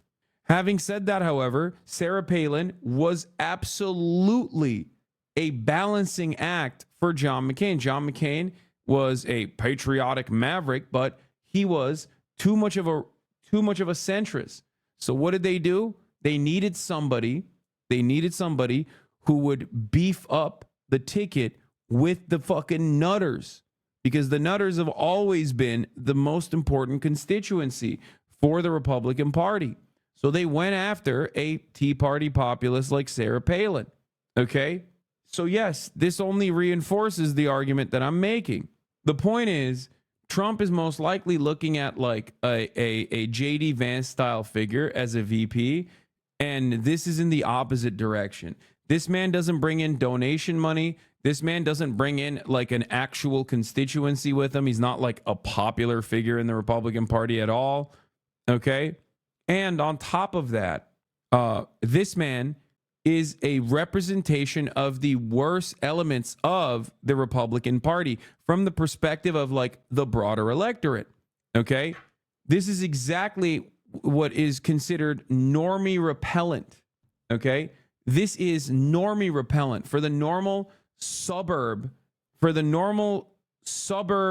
Republicans and independents. This is one of Trump's glaringly obvious weaknesses. Okay? There is no way in hell he would lean into this big of a fucking weakness, because Donald Trump, you can say many things about him, but Donald Trump is not a person who is blind to the room. He reads it very well. He sees the room. Yeah. Trump's biggest weakness with moderate voters is how gross they find him. There's no way he'd find a grosser dude to be his VP. Exactly. No, someone said it'd be like Biden bringing you up as a VP pick. No, it would be like Biden having Jimmy Carter be his VP. Okay? Like, that's what it would be like. It would be like if Biden was like, hey, you know, what is one of my biggest weaknesses right now? How fucking old I am, how senile I am. Jimmy Carter on the VP ticket, baby. Biden Carter, run it up. Let's see how old we can go. That's what it would be like.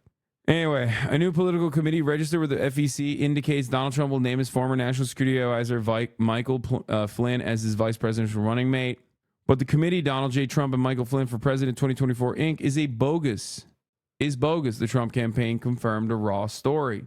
Yeah, I don't know why we're still having this conversation. I mean, this is like, it's been disparaged already. Yes, I know. My internet is fucking dog water right now. I know it's effing. Just fucking hold the line, dude. Just hold the fucking line, dude. I'm still here. Okay.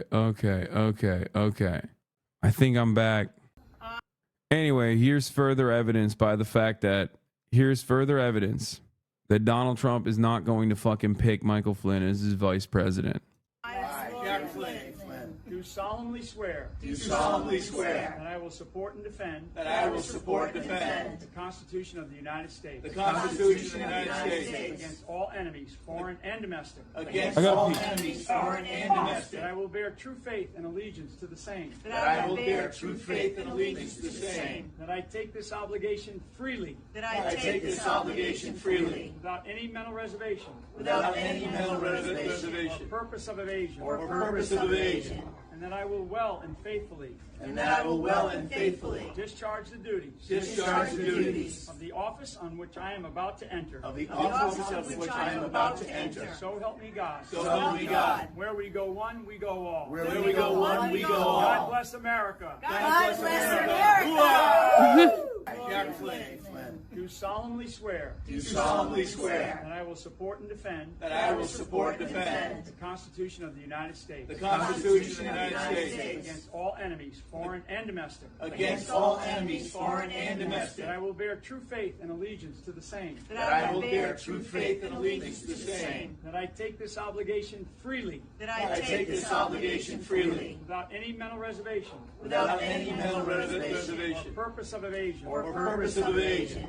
And that I will well and faithfully. Discharge the duties. Of the office on which I am about to enter. So help me God. Where we go one, we go all. Trying to brainwash us? Yeah, I'm trying to brainwash you into fucking understanding a key truth here, which is that motherfucker ain't becoming the VP, bro. He's more likely to have RFK Jr. as his VP. Do you understand me? And back to what is actually at stake here, and back to the fact that his opponent is somebody who has said he's going to use the White House as a tool of personal retribution, and that he might not accept the results of the election. And so, you know, there is a real threat here. There's a threat to women's reproductive health. There's a threat to essentially your freedoms. So the task that Biden has now is to drive the race back to that ground. I think he can do that, but I also think that that is going to be contingent on these next few days and kind of how this all goes for him. You know, Doug, you've worked on your share of campaigns as well, Doug. But as you look at the way this is playing out, and even the communications that we've seen around it, little bits of information petering out, the campaign initially dismissing concerns. It's tough to forget the bedwetting brigade fundraising memo. When you look at this and you look at these denials of these conversations, what is your read on the campaign and how things are being handled?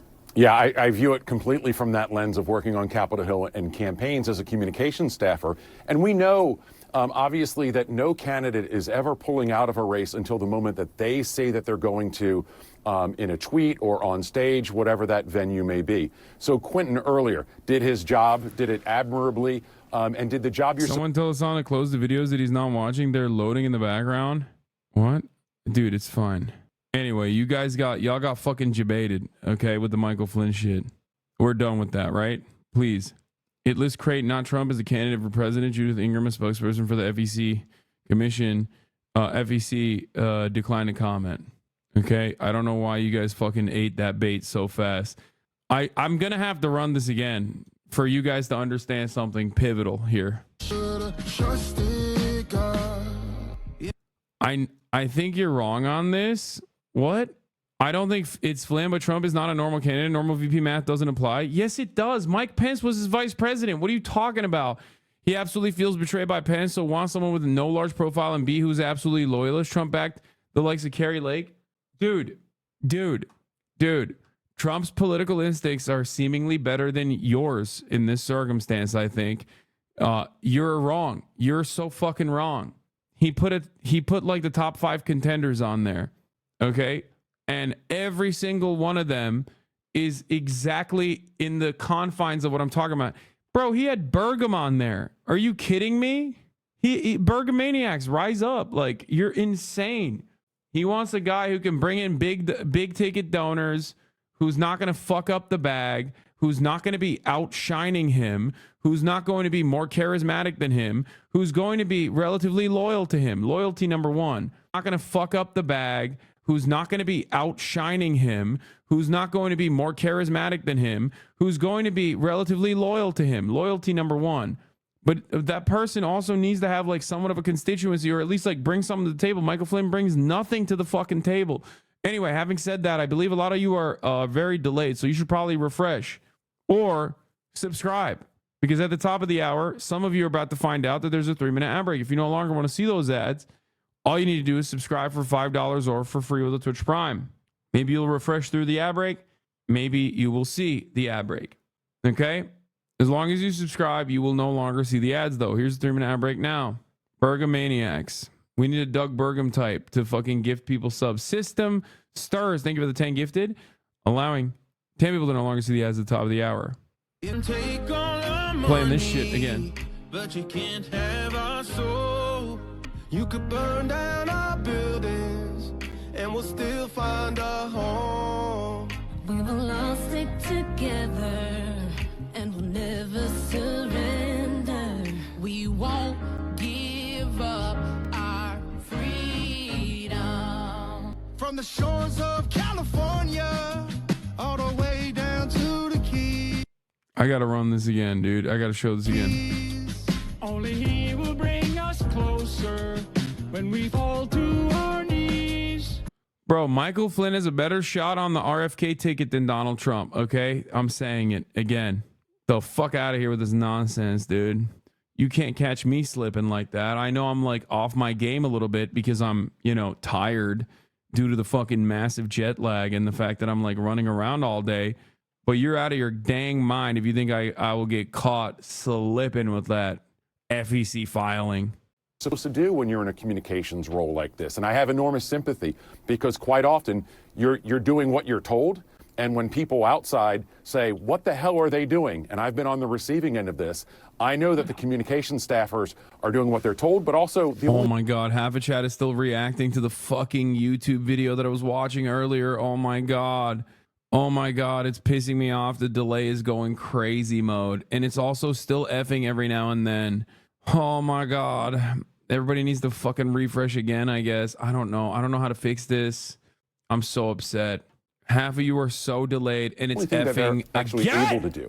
And the challenge, I think, is not what the Biden campaign says. It's the larger ecosphere around them. And if I'm working for President Biden and his campaign right now, I don't want Jim Clyburn on TV anymore. I don't want Nancy Pelosi going on TV anymore. Stop trying to help. You're not helping the situation. When Nancy Pelosi says it's a legitimate question, or Clyburn goes back and forth because he's on 9 different channels a day, your allies are not helping you. You need your surrogates all on board, or you need them quiet and to drive that message yourself. But then, Doug, and really it's a question for the both of you, is that, though, a signal, right, that you are seeing Nancy Pelosi saying we need to know whether this was a one-off or whether this is a sign of a larger problem, that you are seeing cracks from your surrogates and public calls from your fellow Democrats to step aside?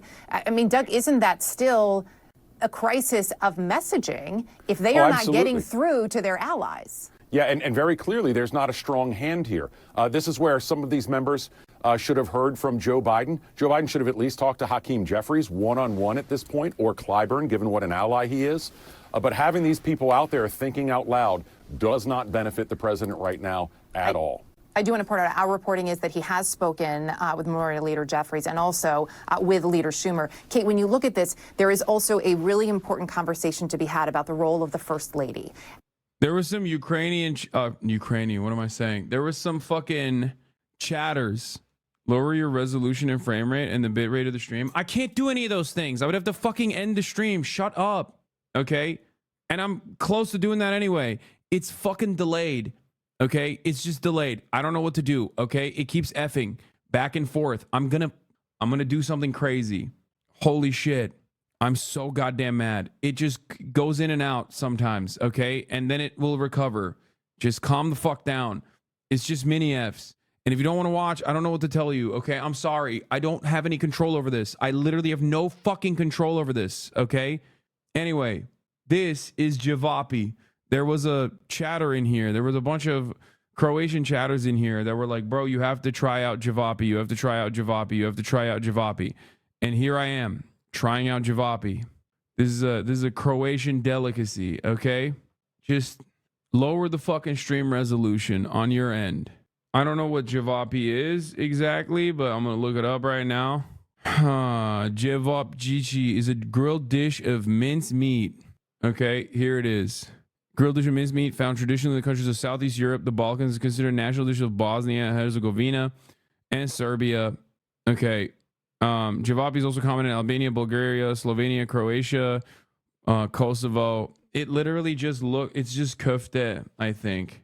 It smells like köfte. It's got ajvar in the middle. I'm Turkish. I've had this many times over, but let's see how the Croatian köfte is like. It's pretty good. I like it. The ashvar is really good. The javapi is also very good. For the Turks in the chat, you know what it tastes like? Bolu köftesi. You know what I'm talking about? Some Turks will know. It tastes like meatballs from a very specific region in Turkey. Chat, if you're having a hard time watching, lower your resolution. Pretty good overall. Oh, also, it is Ottoman. It's like not even a joke. This is Turkish food. Here. The word javap is derived from Ottoman Turkish kebab. The word is sometimes used in conjunction with the common South Slavic diminutive ending with chichi, but it's just kebab. The ashvar is really good, and the kofta is pretty good too. And the fries. I have fries down here, but this is hummus. I love you, but you can lower your bit rate without ending stream. Bro, I'm telling you right now, it's not gonna work. Let's see. I just lowered it. Anyway, this is the hummus. It's not looking too good. It's looking a little too like pieced up. Okay, they put olive oil on this shit, but still pretty fucking good. It's a little bit too salty for my taste, and they put some greens in it. I don't know what kind of like, there's something in it like dill or something, which is like unimaginable and a crime to put in hummus, but it's still not that bad. It is weird looking hummus. I found the one restaurant in Croatia that actually serves chicken. I hope they got my order right. That's right. Here is the weird ass thing that they serve, which is grilled chicken, eggs. I got an extra egg on there, bacon. I think this is barbecue sauce and ashvar and rice. I don't know what's going on here with this combination. It feels like it's a criminal act to put this kind of variety together. But fuck it, YOLO. I haven't had chicken in a long ass time now since I've been here. So I'm gonna go balls deep. Oh, İnegöl, Bolu değil. Yo, you're right. İnegöl köftesiyle Bolu köftesi aynı gibi yani aslında doğru söylemek gerekirse ama İnegöl köftesine benziyor, evet. You should try food reviews, brother. This is interesting. I mean, I am. Bolu köftesiyle İnegöl köftesi aynı. Evet, İnegöl daha popüler adı. Doğruyu söylemek gerekirse. O yüzden keşke İnegöl deseydim baştan. Haklısınız.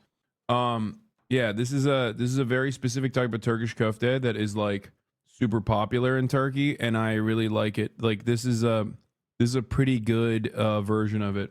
Fuck. Okay, let's try this crazy combo here. Grilled chicken.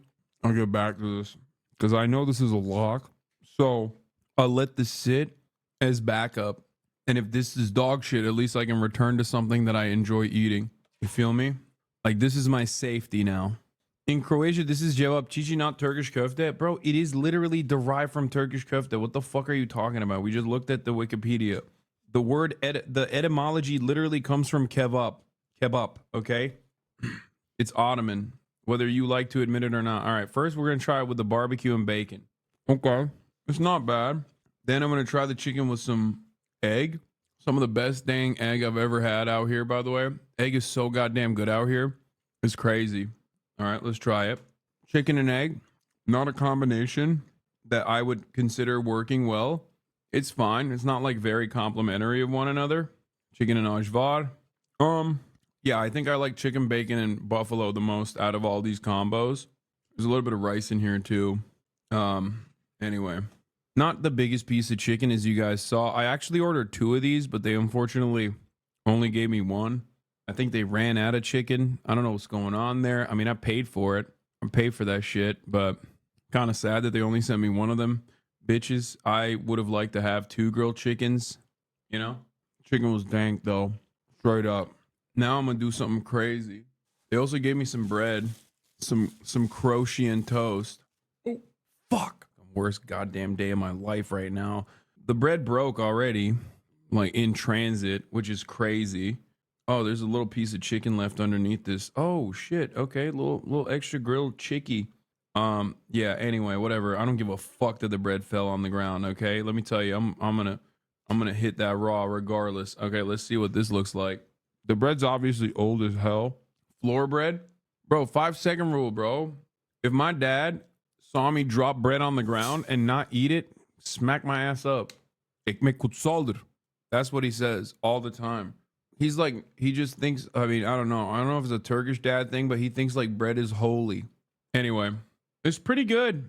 I mean, the eggs are so good. Like, look how orange this yolk is. This is some Nikola Jokic ass fucking yolk right here. And that's because it's not the most hormoned ass, like steroid Sam Sulek looking fucking chickens out here, you know? Honestly, I love eggs and I love chicken. And in the past 33 years of my life, I've never had eggs and sunny side up eggs with chicken. And I will most likely never have it again after I leave Croatia, because I might have this meal again. It's actually pretty good and I'm desperate for protein. Like, it ain't shitty enough for me to not do it. Have I tried pastasada yet? Yes. It was pretty good. It's basically veal ossobuco though. Like, no disrespect to the Croatians, but that shit is literally just Italian. Yeah, but it's very good. Pastasada, for those of you who don't know, is gnocchi with veal. It is pretty similar. Pastasada, best Croatian food, maybe just the best food ever. It's braised beef dish served with gnocchi. You would die. Chicken and runny egg you eat in the post-birth abortion and the 6th week. That's gross. But you ain't wrong. Bro, your shit's gonna be horrific. Your asshole's gonna look like a yawning hippo's mouth. Bro, I grew up in Turkey eating street meat. Like, what the fuck are you talking about? I'm sorry, chatter, but I'm not a fucking cornbread Ohio boy. You're out of your dang mind. Now, I don't want to talk too much shit in the off chance that, you know, I do get got, but I don't think a little chicken is gonna hurt me. Fucking flash forward to 3 hours later and I'm just dying on camera. Chicken killed me. Honestly, I could eat 2 pounds of this shit. Like, actually good. Chicken's actually pretty good. Too sad that it was genuinely sad that it was the last chicken remaining in Dubrovnik. Makes me kind of sad. So, like, clearly they couldn't even give me the second order of chicken. But chatters are so funny. Asking if I've tried börek. Chat, you know I'm Turkish, right? Like, I grew up in Turkey. My mother is Turkish. My father is Turkish. My grandmother is Turkish. My grandfather is Turkish. My great-grandmother was Turkish. She's not with us anymore. Like, börek is a core part of my identity, bro. What the fuck? It's like asking me if I've had döner. Hey, man, have you heard of this, like, delicious delicacy called döner? Like, yeah, bro, I have. Keep it a stack. The rice is a little gooey, but right now I'm fucking desperado up in this bitch. So I'll eat it. I'll eat it gooey. I don't give a fuck. All right, let's dump these fries into this mess here and let's fucking wrap this up. Okay, wrap this segment up. And we'll get back to Joseph Robinette Brandon. Dude, I love Ajvar.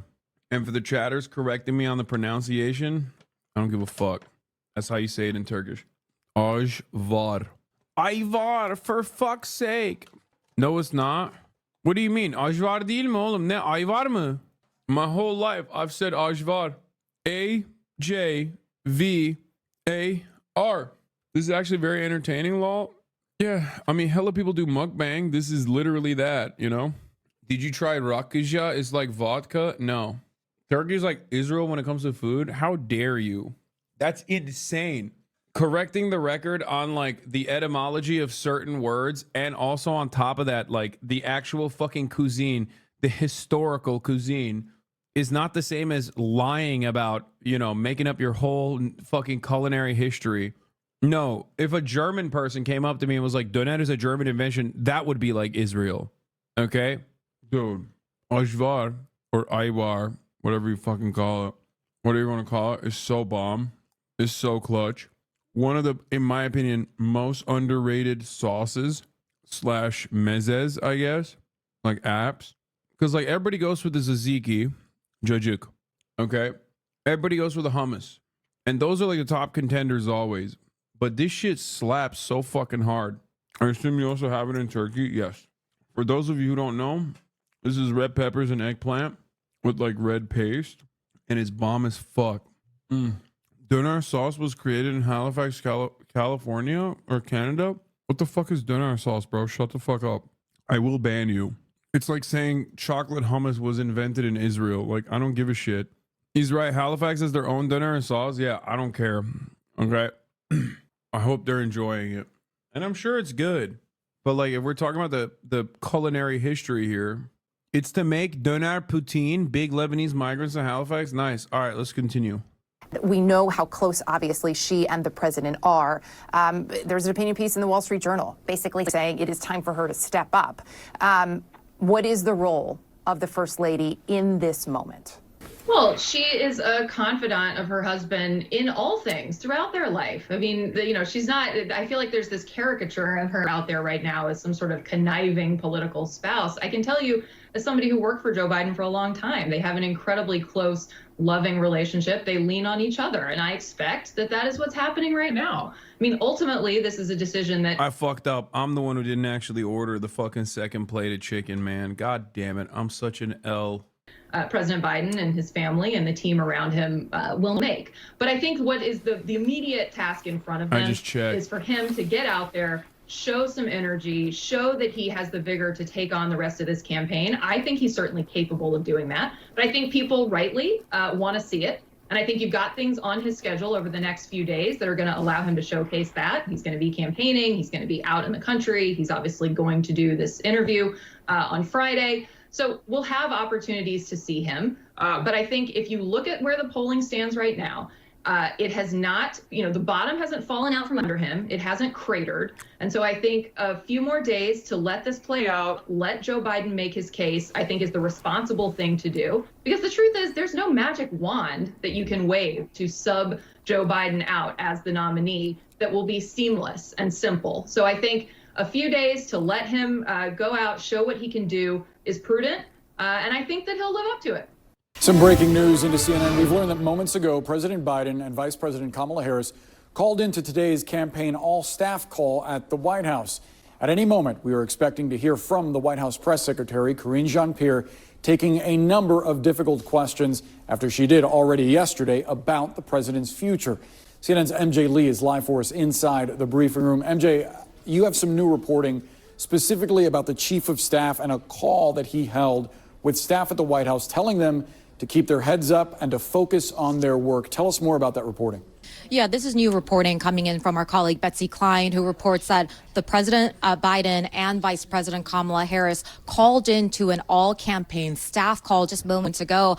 This was described by a source as being a pep talk, and that both of them in this call described the stakes of the election near the end of the call, the president said, let's go win this. And as you mentioned, there are other efforts coming in the campaign, in the White House as well.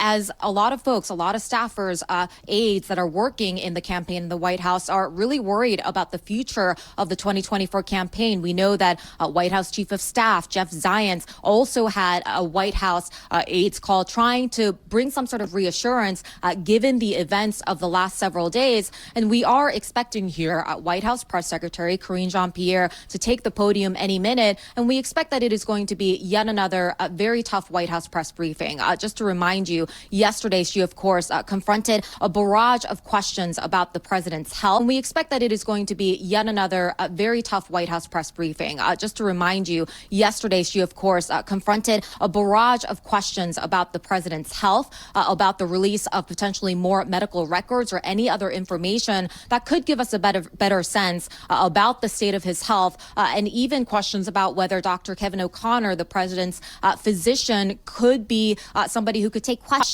from reporters. So we do expect those lines of questioning to continue. And of course, all of this is coming with the new reporting that President Biden has privately acknowledged to an ally that he understands that the next couple of days, the next stretch of days is going to be incredibly important in terms of whether or not he can actually save his candidacy. And what I think is interesting, Boris, to note is that we are seeing the president finally starting to get a little bit more involved himself in the conversations that he is having in private with lawmakers. He is, of course, hosting some Democratic governors who had expressed concerns about his age and the viability of his candidacy. And then, of course, there's that big interview that he is doing on Friday with ABC News, not to mention the press conference that the White House has been talking about that he will participate in next week at the NATO summit. So we'll see how the White House answers.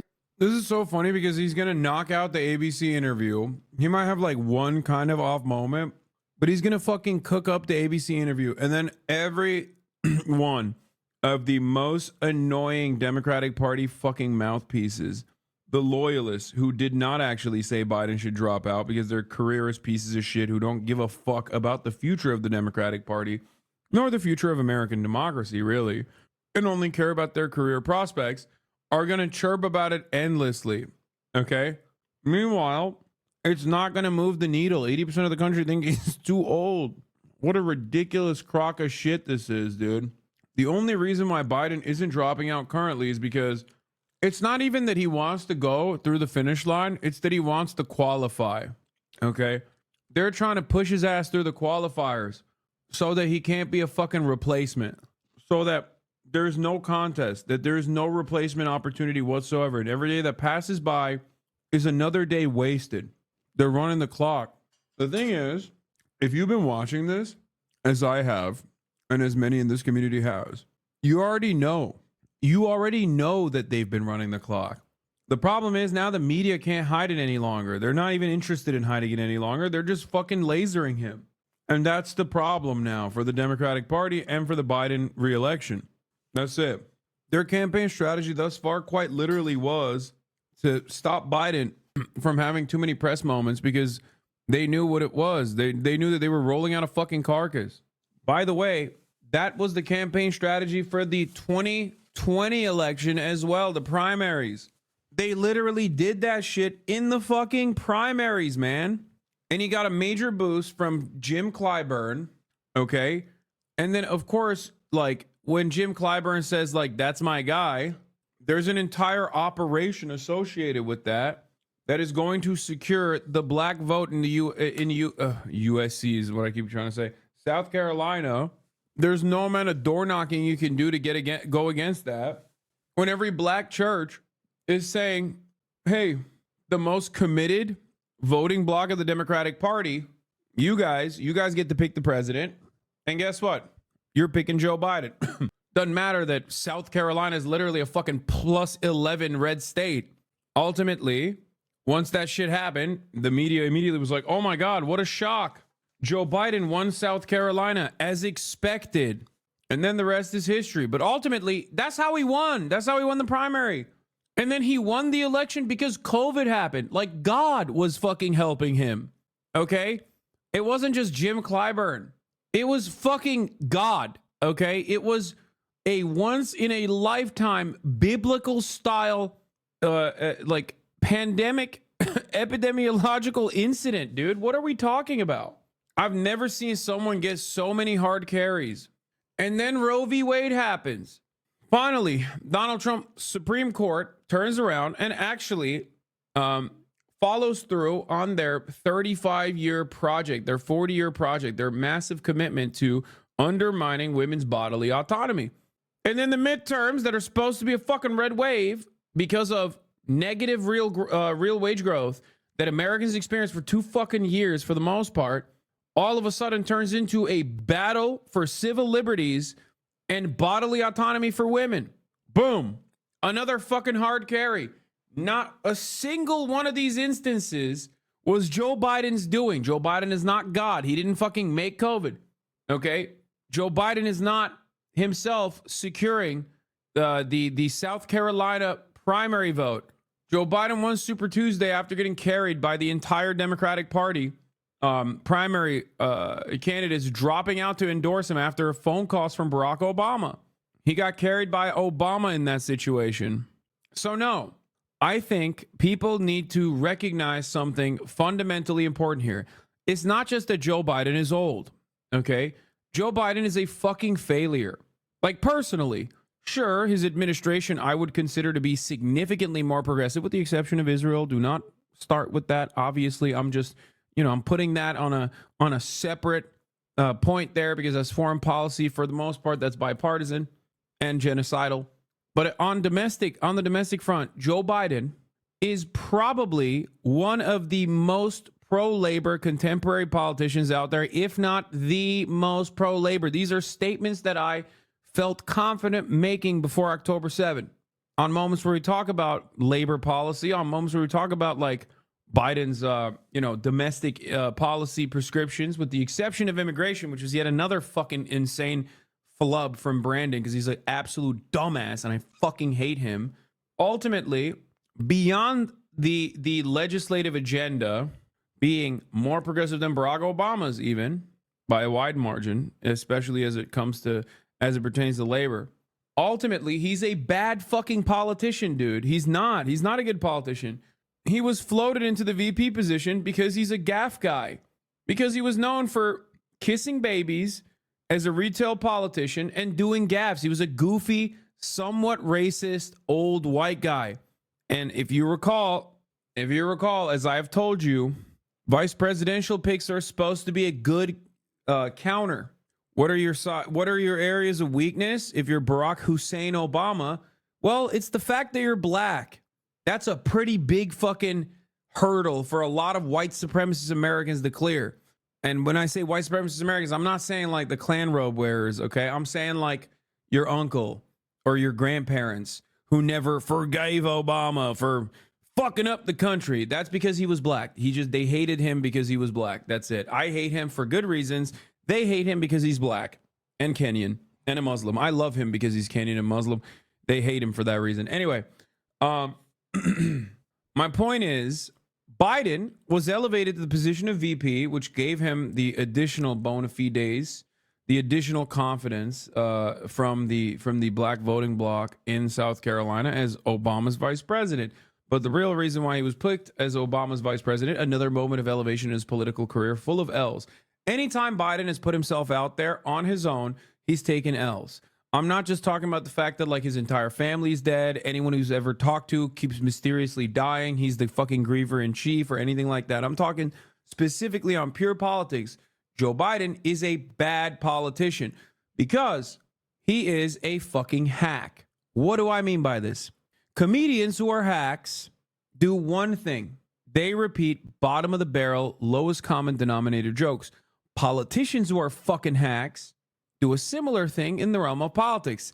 They look at focus testing and they go for smack dab in the fucking middle of that and consistently retriangulate their position right into the fucking center. Okay? That is Biden to a fucking T. A nonsensical, idiotic loser. His entire career is riddled with finding the center and dialing the fuck in. Are we actually, except for Israel, that is a weird ideological commitment that he has to Israel. Your knuckle need, but I need to be feeling that wrist, son. What does that even mean? Which Joe Biden is your favorite? In 1991, attacked Anita Hill. 1994, wrote disastrous crime bill. 1995, wrote Omnibus Counterterrorism Act, later became Patriot Act. 1996, voted against gay marriage. 1999, repealed Glass-Steagall Act. 2001, voted for the Patriot Act. 2002, voted for Iraq War. 2005, voted to end bankruptcy protections for students. 2024, complicit in genocide and rise of the far right. Yeah, I mean, this is just nothing. This is like reductive. It's basically the fucking high notes, or I guess the low notes. But Biden has always been a firm, committed centrist because he rarely ever has real positions on his own. Biden and his motivations can perhaps be best understood in a not so dissimilar way to Donald Trump. Narcissism. He feels like he has been treated wrong and been called a fucking loser his entire political career. And that's because he is a fucking loser. Okay? He was a fucking loser when in 2016, Barack Obama called him up and said, "Don't fucking run, Joe." Now, I go back on that because I think in 2016, if Joe Biden was a candidate, Donald Trump would not have been president. But that's besides the point. We're not going to talk about that right now. But when Barack Obama called him up and said, "Hey, Joe, you don't want to finish third place behind Hillary Clinton, or you don't want to finish third place behind Bernie Sanders in a fucking Iowa motel. You know, your son just died. Take a fucking day off. Don't do this. You don't want to get that call that you got fucking third place in a goddamn Iowa motel sitting in a fucking empty conference room." That's what Obama told him. So he dropped out in 2016. Big mistake for America. Big mistake for the Democratic Party. That's besides the point. You know, I apologize. I was also an advocate for Joe Biden dropping out. But, you know, looking back at it now, obviously it's much easier hindsight is 2020. Joe Brandon would have absolutely fucking, I mean, if he became the candidate, he absolutely would have destroyed Donald Trump. 2016 Joe Brandon. Overall, he lost. He ran for president time and time again since the fucking 80s, and he lost. He got elevated to vice president, used that momentum to try to run for president again 2016. His fucking own president said, don't do that. Okay? And he dropped out. 2020, he runs after Charlottesville. Charlottesville really motivated him. You know, he's like, oh, I'm going to defeat American Nazism, whatever the fuck he's saying. No, the real reason why he ran was because he's a narcissistic piece of shit. And as much as we joke about Hillary Clinton, it's my time, it's her time, it's her time. That's precisely the reason why Joe Brandon ran. Because he said, I've been a fucking career institutionalist. I'm going to get my fucking licks in. Okay? And that's precisely what happened. And that's precisely the reason why he's not dropping out today. I need you to understand. The reason why he's not dropping out today is because in his mind, he is very, and I mean very thin-skinned about the way people are treating him currently. He is in that situation no different than Donald Trump. It's all ego. Because if democracy was really on the fucking ballot, as I have said time and time again, if democracy truly was on the fucking ballot, you really think we have to preserve the ego of a 850-year-old carcass, a cadaver? Fuck them. So which is it? Is Donald Trump not actually going to destroy American democracy? Theoretical democracy. America's never really had a real democracy. Let's be real. No practical democracy, but a theoretical one. But is Donald Trump going to eviscerate the remainder of civil liberties and turn the tide and finally bring forth the Fourth Reich? Because while the Nazis lost in World War II, fascism did win, and America has been carrying that torch for many, many years. And Trump will be the finalizer. The great conquest of the Fourth Reich will come with Donald Trump's second term. 6'5" socialist, you are so annoying, lol. Okay. But not as annoying as the top of the hour ad break. Bro, it's 12:46. You all right? It's 12:46, my man. What are we doing here? What in the hell are we doing here, big dog? What in tarnation? That's crazy. That's a two-parter, and this motherfucker tried to hit me at 12:46. Hit that with a day off, mods. Sorry. We got to fucking put some penalties up in this bitch if we want better baits. I don't make the rules. Not a week. A day off. Anyway, I was on my fucking game, too. I was monologuing pretty goddamn hard. Where the fuck was I? YouTube video ruined? Yeah, well, I'm talking about the contents of the YouTube video anyway. Just chill out. Yeah, as I was saying, if democracy is on the fucking ballot, then we cannot succumb to the narcissistic desires and the vindictive, selfish, petulant attitude of a demented, senile person. It's one or the other. Is democracy actually on the fucking ballot? Because if so, we can't do that. Or are we actually saying it's his turn? Again, he's done so much. Don't hurt his little fucking feelings. He's done so much for America. He's been a senator for 700 years. He was there when the founding happened. He was one of the original framers in the background. So he deserves to be president. And if that's your attitude, then you can't say Donald Trump is going to destroy this country. Okay? You can't. Because if the stakes are that high, you have to meet the stakes. You can't just fucking roll out the cadaver and be like, listen, 80% of the country says, 80% of Democrats say he needs to go, but we're just not going to listen to them. We're going to put forward a weaker candidate. And we're talking about this as Trump expands his lead over Biden after debate as age worries grow. Wall Street Journal poll finds. The byline, the former president, or not byline, the subtitle, the former president is now ahead by 6 points with 80% of voters saying the incumbent is too old to run. 80% of voters. That's why I said this is a repeat of 2016, not a repeat of 2020. Okay? It's a repeat in 2016 in many ways. Many of the voters said Hillary Clinton is unlikable. Hillary Clinton, a lot of people are not going to vote for her. Hillary Clinton doesn't go to Wisconsin. What the fuck's that about? And Hillary Clinton was doing much better in the polls in 2016. Okay? Hillary Clinton was doing much better in the polls. Biden is not. Biden has been consistently fucking losing. Consistently. Biden's approval rating is in the shitter. what percentage do we have to get to where the Democratic Party does the right thing? Does it have to be 90%? Does it have to be 92%? Does it have to be 99%? Or will it matter if it's 100% of voters? What is this? This ruined my day? Why would this ruin your day? Big honker jank. If the Democratic Party does not listen to the calls from the voters at 80%, they're not going to listen to it at 100%. They're just not. All of the questions that we are expecting it to get again today. But again, it is important to sort of emphasize the moment that we are in. This is a White House and a campaign that is very much in crisis mode, and they are also in survival mode right now, Boris. And Jeff, you have new reporting that privately a growing number of Democrats want Biden to drop out of the race, some as early as this week. Boris, there has been a really growing swell of sentiment that it is time to move on with this. We've heard a bit of it publicly from Have you seen I Show Speed confrontation in Poland with Gnome Wizard? No, but I have seen I Show Speed in Poland on my TikTok timeline, and it was pretty funny. The least racist Polish man, I would dare I say the most anti-racist Polish man, was side by side with I Show Speed, but we'll talk about that in a second.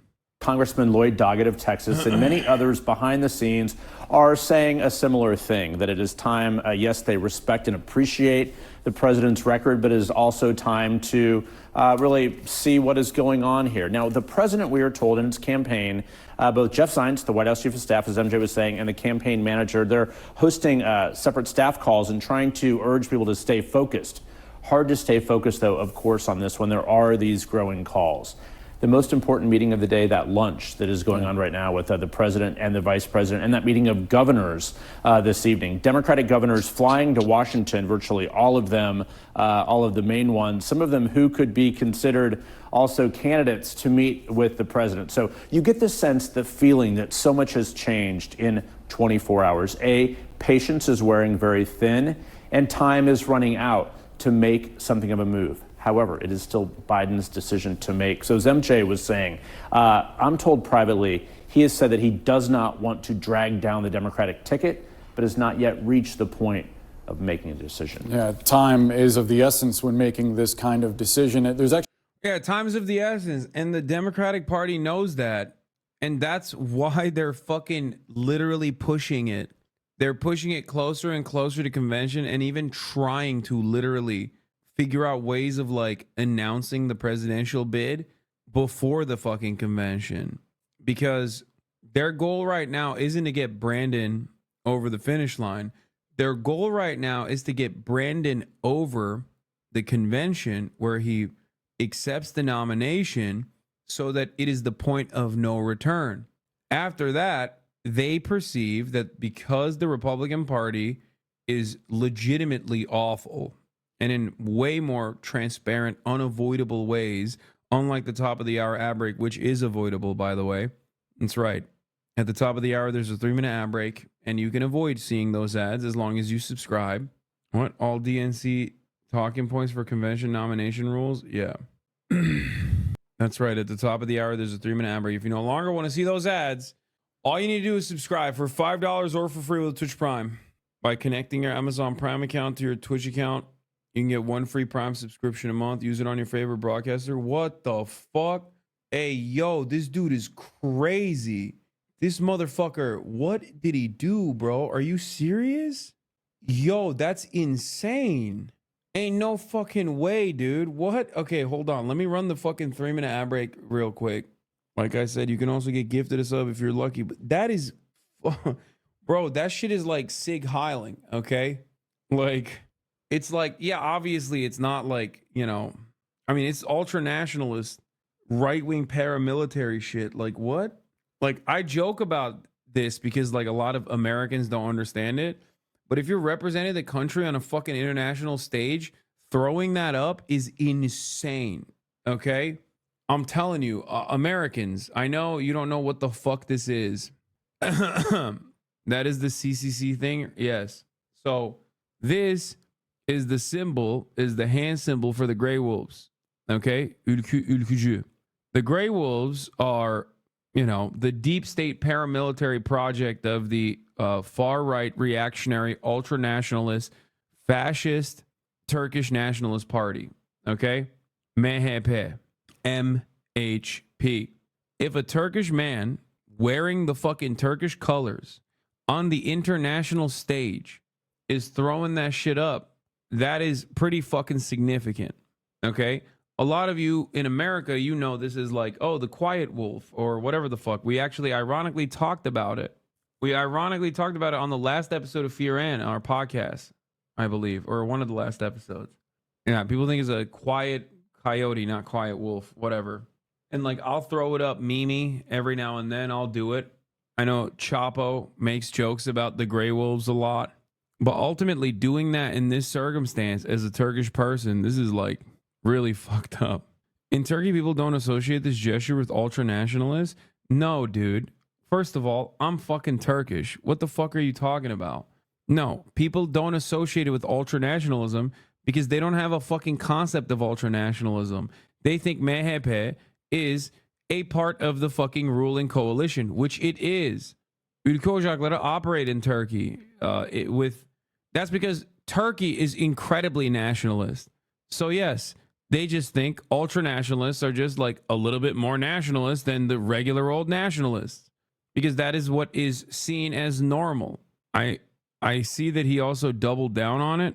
Merih Demiral, Türklükle alakalı aklına bir gol sevinci vardı, onu yaptım. Türk olduğum için gurur duyuyorum. O yüzden golden sonra onu iliklerime kadar hissettim. Yaptığımdan dolayı da çok mutluyum. İyi ki yapmışım. Oh my god. I had a goal celebration in my mind related to Turkishness, so I did it. I'm proud to be Turkish. So after the goal, I felt it in my bones. I'm very happy with what I did. I'm glad I did it. Jesus Christ. Oh, and yes, this guy, you're sending me literally like the weird esoteric fascists of Turkey like accounts. Okay? Tüm Türk dünyasını ve tarihini seven bir Türkçü. A Turk that loves, a pro-Turkish person that loves the entirety of the Turk nation, Turk world and its history. Bölücü, dinci, batıcı, Avrasyacı, liboş, fedoş, partizan, abazan, kezban, feminazi, meriç ve itfapar düşmanı. Oh my god. Türk düşmanı mısın? Hayır abicim. Ama benden nasyonalizm bekliyorsanız salaksınız yani. Lütfen okuma, utanıyorum. CHP lider Kemal Kılıçdaroğlu, Ekrem İmamoğlu, Ankara Mayor Mansur Yavaş. Okay, he's not throwing up the fucking gray wolf here. Also, isn't he fucking Kurdish? What the fuck is this guy saying? Yeah, I know the flag, dude. I know. This only proves the point I was making, which is that, once again, it's because all these motherfuckers are hyper-nationalist, okay? Kılıçdaroğlu has done the sign, to be fair, and he's Zaza and Alevi. Yeah, that's crazy. It's so funny because it's like, bana laf atıyorsun da Türkiye'de yaşamıyorsun, Türkiye problemlerine karışma be. Oğlum, dünya stajındayız. Okay? Internasyonel audience'ın önünde böyle bir salaklığa inanamıyorum yani. Gerçekten. Hem de gurur duymamız gereken bir anda 2-1 anasını siktik Avusturya'nın. Ondan sonra geliyor adam amına koyuyor. Böyle bir salaklık olamaz yani. Gerçekten. Bunu dönüp de savunmaya çalışmayın. Salaksınız yani. Bu faşizm, nasyonalizm. Bundan korkmanız gerekiyor. Bunu savunmak inanılmaz yani. Fascism and nationalism is so normalized in Turkey that people keep sending pictures of politicians doing it to justify the cause. Yeah, that's what I'm saying. It's like, this only further cements the position I have, which is that hyper-nationalism is like a completely normal position in Turkey. Showing other motherfuckers throwing up the fucking, throwing up the wolf doesn't change that reality. Politik sembol oldu diye kaç yüzyıllık, 1000 yıllık Türk mitolojisini çöpe mi atalım? Al işte amına koyayım. İnanamıyorum yani. Oğlum burada pantronik adamlar mı var gerçekten yani bu? Ya oğlum benim politik düşüncelerimin ne olduğunu siz bilmiyor musunuz? İngilizce anlamadığınız için galiba geliyorsunuz buraya. Manyak mısın oğlum sen? 1100 yıllık mitoloji ne abi? Saçmalama ya. Ha evet, kurttan büyüdük biz. Evet, kurttan doğduk amına koyayım. Manyak herif ya. Oğlum Lord of the Rings'e inanıyor bu herifler ya. Böyle bir saçmalık olabilir mi? O zaman Nazileri niye sevmiyorsun abi? Çünkü Alman oldukları için mi? O mitolojik konsept aynı yani. Nasyonalizm her zaman aynı. Eğer benim gibi büyürken Tarkan, işte ne bileyim, bu eski, yok sempatim bile yok. Mitolojinin tanımı o değil mi ama amına koyayım. Tabii inanan yok ama senin kültürün ve edebiyatın buradan doğuyor. Oğlum mitolojiyi öğrenmek başka bir şey. Mitoloji gerçek diye savunmak ve nasyonalizm yapmak başka bir şey. Oh my God, there's actually Turkish people in the chat trying to be like, dude, it's Turkish mythology for 1,000 years. How are you going to cast that aside? Ilık su solcusu mu oldun? Ilık su solcusu ne demek lan? Kral bence de yapmamalıydı ama mal futbolcu milli duygu ayağına yaptı. Dediğim gibi yapmamalıydı ama Avrupa'da çok abartıyor. Ausländer Raus tezahüratlarını kimse siklemiyor. Bizim elemanı uyarırız, bir daha yapmaz inşallah. Evet arkadaş, Ausländer Raus'u yapanlar ama taraftar. Türk taraftarları da bok yediği zaman yine kızıyorlar ama günün sonunda taraftar. Eğer bir tane Almancı futbolcu çıkıp Ausländer Raus diye şey yapsa, bak fucking diyorum ya, inanamıyorum, İngilizce iyice artık bozdum, Türkçem falan kalmadı amına koyayım. Devamlı fucking diyorum Türkçe, sanki Türkçe bir kelimeymiş gibi. Tövbe estağfurullah. Okay. That Turkish chatter said, well, all the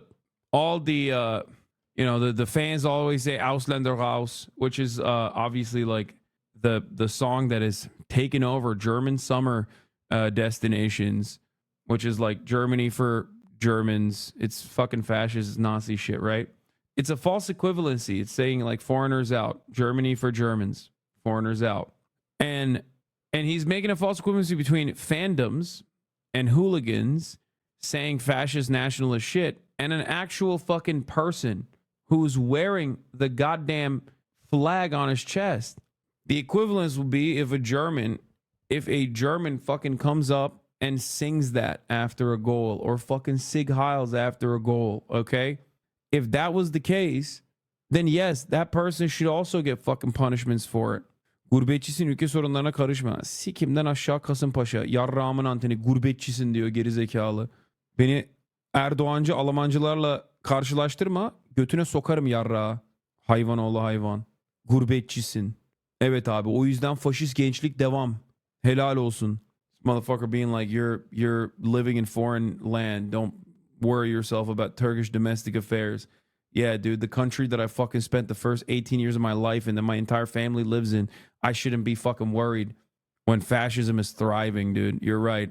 You know, Americans tell me I should shut the fuck up about America and go back to my country. Okay? Turks tell me you live in America, shut the fuck up. We're gonna do some nationalism. Abi sana yardımcı olur hareket MHP'nin sembolü. Oğlum bilmiyor muyum zannediyorsun? Yapmayın etmeyin, Allah Allah dedim işte. Ülke ocakları. Madımak katliamında da yaptılar. Şimdi Türklüğün sembolü diye satıyorlar. Evet, böyle bir yalan yok yani. Anyway. Bence diaspora kafasında bunu yaptı. Bana öyle geliyor. Ülkücü. Ha bu amına kodum Türkiye'de yaşamıyor mu bir de? Poser tam klasik. Bu da mı Almancı? Suudi liginde oynuyor adam.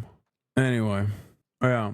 Claiming that like this fucking hand symbol is just like a symbol of being a Turkish person is ridiculous. It's like saying Sig Heiling is a symbol of being a German person, okay? It's ridiculous. It's bullshit. Don't ever fucking believe any dumbass that tries to say that shit. Just because it's like super commonly fucking thrown up by Turks of all different political backgrounds doesn't actually change that reality, okay? The reason why they're saying that is because, yes, unfortunately, nationalism is unimaginably commonplace. Okay? It's very, very commonplace in Turkey. That's why I always joke about American patriotism, right? Because I come from a country that has a policy of denying its own genocide. I come from a country where they will beat the shit out of you, if not kill you, if you disrespect the flag. In America, and I do love this part of the American freedoms, I guess you can fucking burn a flag. And it's a valid legal protest protected by the First Amendment. In Turkey, you fucking take a flag off the flagpole, they'll fucking kill you. They will. They have. Okay? Like normal people, random people, not just like fascist, fascist militants. Here. I mean, this guy's fucking working for the FDD, okay? I'm sorry, but, it's so funny because this is like neoliberal Western Hitlerites talking about Turkish Hitlerites over here. Fucking foundation, or is it? Yeah, FDD is a foundation for defense of democracies. It's so funny. Anyway, whatever. The salute used by Nazis in Hitler's Germany is believed to have originated from and was widely used in Roman times. We likely agree the usage of the symbol by Nazi and Romans do not convey the same meaning. The Grey Wolf gesture in modern Turkey is not a general component of Turkish identity, but denotes loyalty to one specific branch of banal and fascist nationalism commonly propagated by the MHP. He's right. The FDD dickhead is right. It is a worldview that glorifies racial exceptionalism, denigrates pluralism and diversity, and celebrates violence. Hrant Dink's assassination is a good example. It is not widely used by Turks. It is widely used by Turks who subscribe to this deplorable creed. It has no place in being represented in national uniform. I do, at the end of the day, agree with this, which I think is inherently a little bit nationalist of me to say.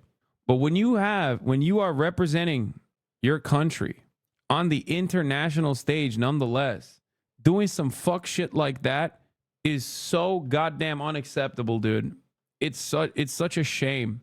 Hrant Dink is a Armenian journalist who was assassinated by another fucking nationalist terrorist. What is FDD? For those of us that don't know Turkish politics as well, FDD is not Turkish, man. What are you talking about? FDD is a American think tank that is tasked with justifying American imperialism. It's a nonpartisan institution focusing on national security and foreign policy. It's an American imperialist foreign policy think tank. Why do Turks subscribe to racial exceptionalism? Is it different from a perspective other than Aryan? What the fuck? I don't get it. Dude, Westerners are so funny. They think that like the only racial supremacist nationalism is Aryan. The fuck? Brother, every fascist group, every non-white fascist group subscribes to some form of racial purity and racial supremacy. What are you talking about? Do you know what Imperial Japan was doing? I bet Chuds are going to be up your ass about American athletes kneeling. No, Chuds don't know what the fuck that symbol is. They're not going to be up my ass at all. That'd be really funny, though, if, like, I would love that if, like, the American right wing found allegiances with, like, Turkish fascism. That would be pretty funny for me, at least. I love that. I hope they do that, actually. I hope they they're like, yeah, we actually love, why do you hate Turks who love their country, you fucking fake Turk? Like, something that even 4chan groypers don't do.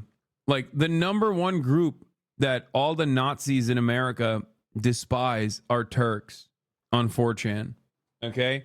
That's why the terminology Turk Roach comes from that group.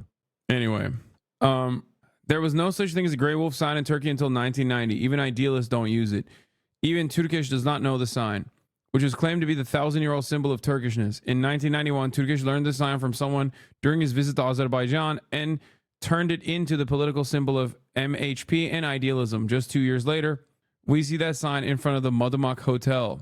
That's a massacre that took place, as a matter of fact, by is a pogrom, basically. We covered it in the NATO conversation in Turkey. The irony, the inherent irony of all of these nationalist Turks is that their involvement in Turkish politics and their inception is directly American CIA operations in the fucking country. Okay?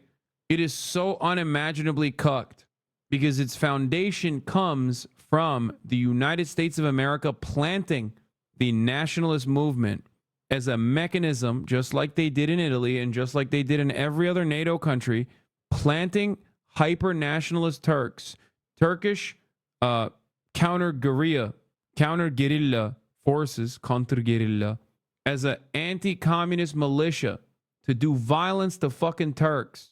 Turkish socialists, Turkish trade unionists, Turkish communists, Turkish progressives. But the reality is, its inception and its rise to power was directed by the American government, the American State Department. So much for the 1,000-year robust history of Pantoranists. It is, in many ways, not dissimilar to Fethullah Gülen, another CIA asset. Okay? He's Islamist. Fethullah Gülen is the Islamist version of this. Okay? MHP And the Grey Wolves, specifically the counter-guerrilla, is the old version. Anyway, you can see many things produced in Turkey by the Grey Wolf myth, which is important for Turkish history, from coins to posters and even logos. Of course, this is a myth that is thousands of years old, but the history of the so-called Grey Wolf sign in Turkey is not that old. Those who brought this sign into Turkish politics and used it for the past 30 years are the ones who carried out the Maraş, Çorum, Madımak, Bahçeli Evler, Gazi massacre, or Gezi, right? Or is it Gazi? Gazi katliamı? I don't remember that one. Okay, anyway, let's continue. And hundreds of attacks against the public, that is Turkish and MHP itself. There's no contradiction in MHP members using this sign. They are the ones who created this sign in Turkey. However, while you are trying to make this a common acceptance of society in general, some people will come along and say, come on. In fact, when this sign started to be used in the 90s, the masses who did not like MHP members would call MHP members dog people. So don't take anyone for a fool. Türkeş'in oğlu ve bir dönem AKP milletvekili Tuğrul Türkeş de benzer bir iddiayla işaretin Azerbaycan'dan alındığını doğrulamış zamanında. This is Alparslan Türkeş's son, former AKP MP. Tuğrul Türkeş also confirmed with a similar claim that the sign was taken from Azerbaijan. Finally, let me end this discussion from my point of view. According to Türkeş, who took the Grey Wolf sign from Azerbaijan and brought it to Turkey and made it the symbol of MHP idealism, the meaning of the Grey Wolf sign is as follows. The little finger is Turkish, and this index finger is Islam. The space between the sign we make, the Grey Wolf sign, is the world. Finally, the point where the remaining three fingers meet is the seal. So if we show it by pointing to the elder brother, this is what comes out. Turkish, we will put the seal of Islam on the world. This will piss off people, especially what I said when making a comparison of Fethullah Gülen. That's going to really piss off the nationalists because they think that this is like some, thousands of year old history of this slogan and this concept. Anyway, good stuff. How fucking insane, dude. I can't even be fucking proud of my country for like 2.5 days before some fucking asshole ruins it, We had so much fun yesterday talking about how, we stuck it to the Austrians. Soktuk Avusturyalılara. Bizi durdurdular zamanında Viyana'da. Ama geldik geri Avrupa'ya gösterdik. Ondan sonra al yine salağın önde gideni işte. Davul. Can't have shit, dude. So fucking embarrassing. Your country's birthday is tomorrow, brother. No worries. Yeah. Mahir, what? OckCoin is not reliable or intellectually honest person. He has a respectable protest to criticize inflation with the stickers at the election season. That's all. I'm not pointing to him because he's like an accurate historian. This chatter sent his thread, and his thread is ultimately informative and is not wrong. I don't disagree with the things that he mentioned in that thread. Ultimately, what difference does it fucking make? Even if it was a 1,000-year-old Pantoranist symbol, okay? Once that symbol is adopted by the MHP party, okay, by the fucking ultra-nationalist fascists, then yeah, it's like, it is no different than claiming that you're just doing the Roman salute and you didn't actually intend, okay? You didn't actually intend to fucking offend anybody or whatever. It's silly. Yeah. What about the Ne Mutlu Türk'üm diyene? Is it fascist? No, dude. Saying fucking Ne Mutlu Türk'üm diyene that's ridiculous, okay?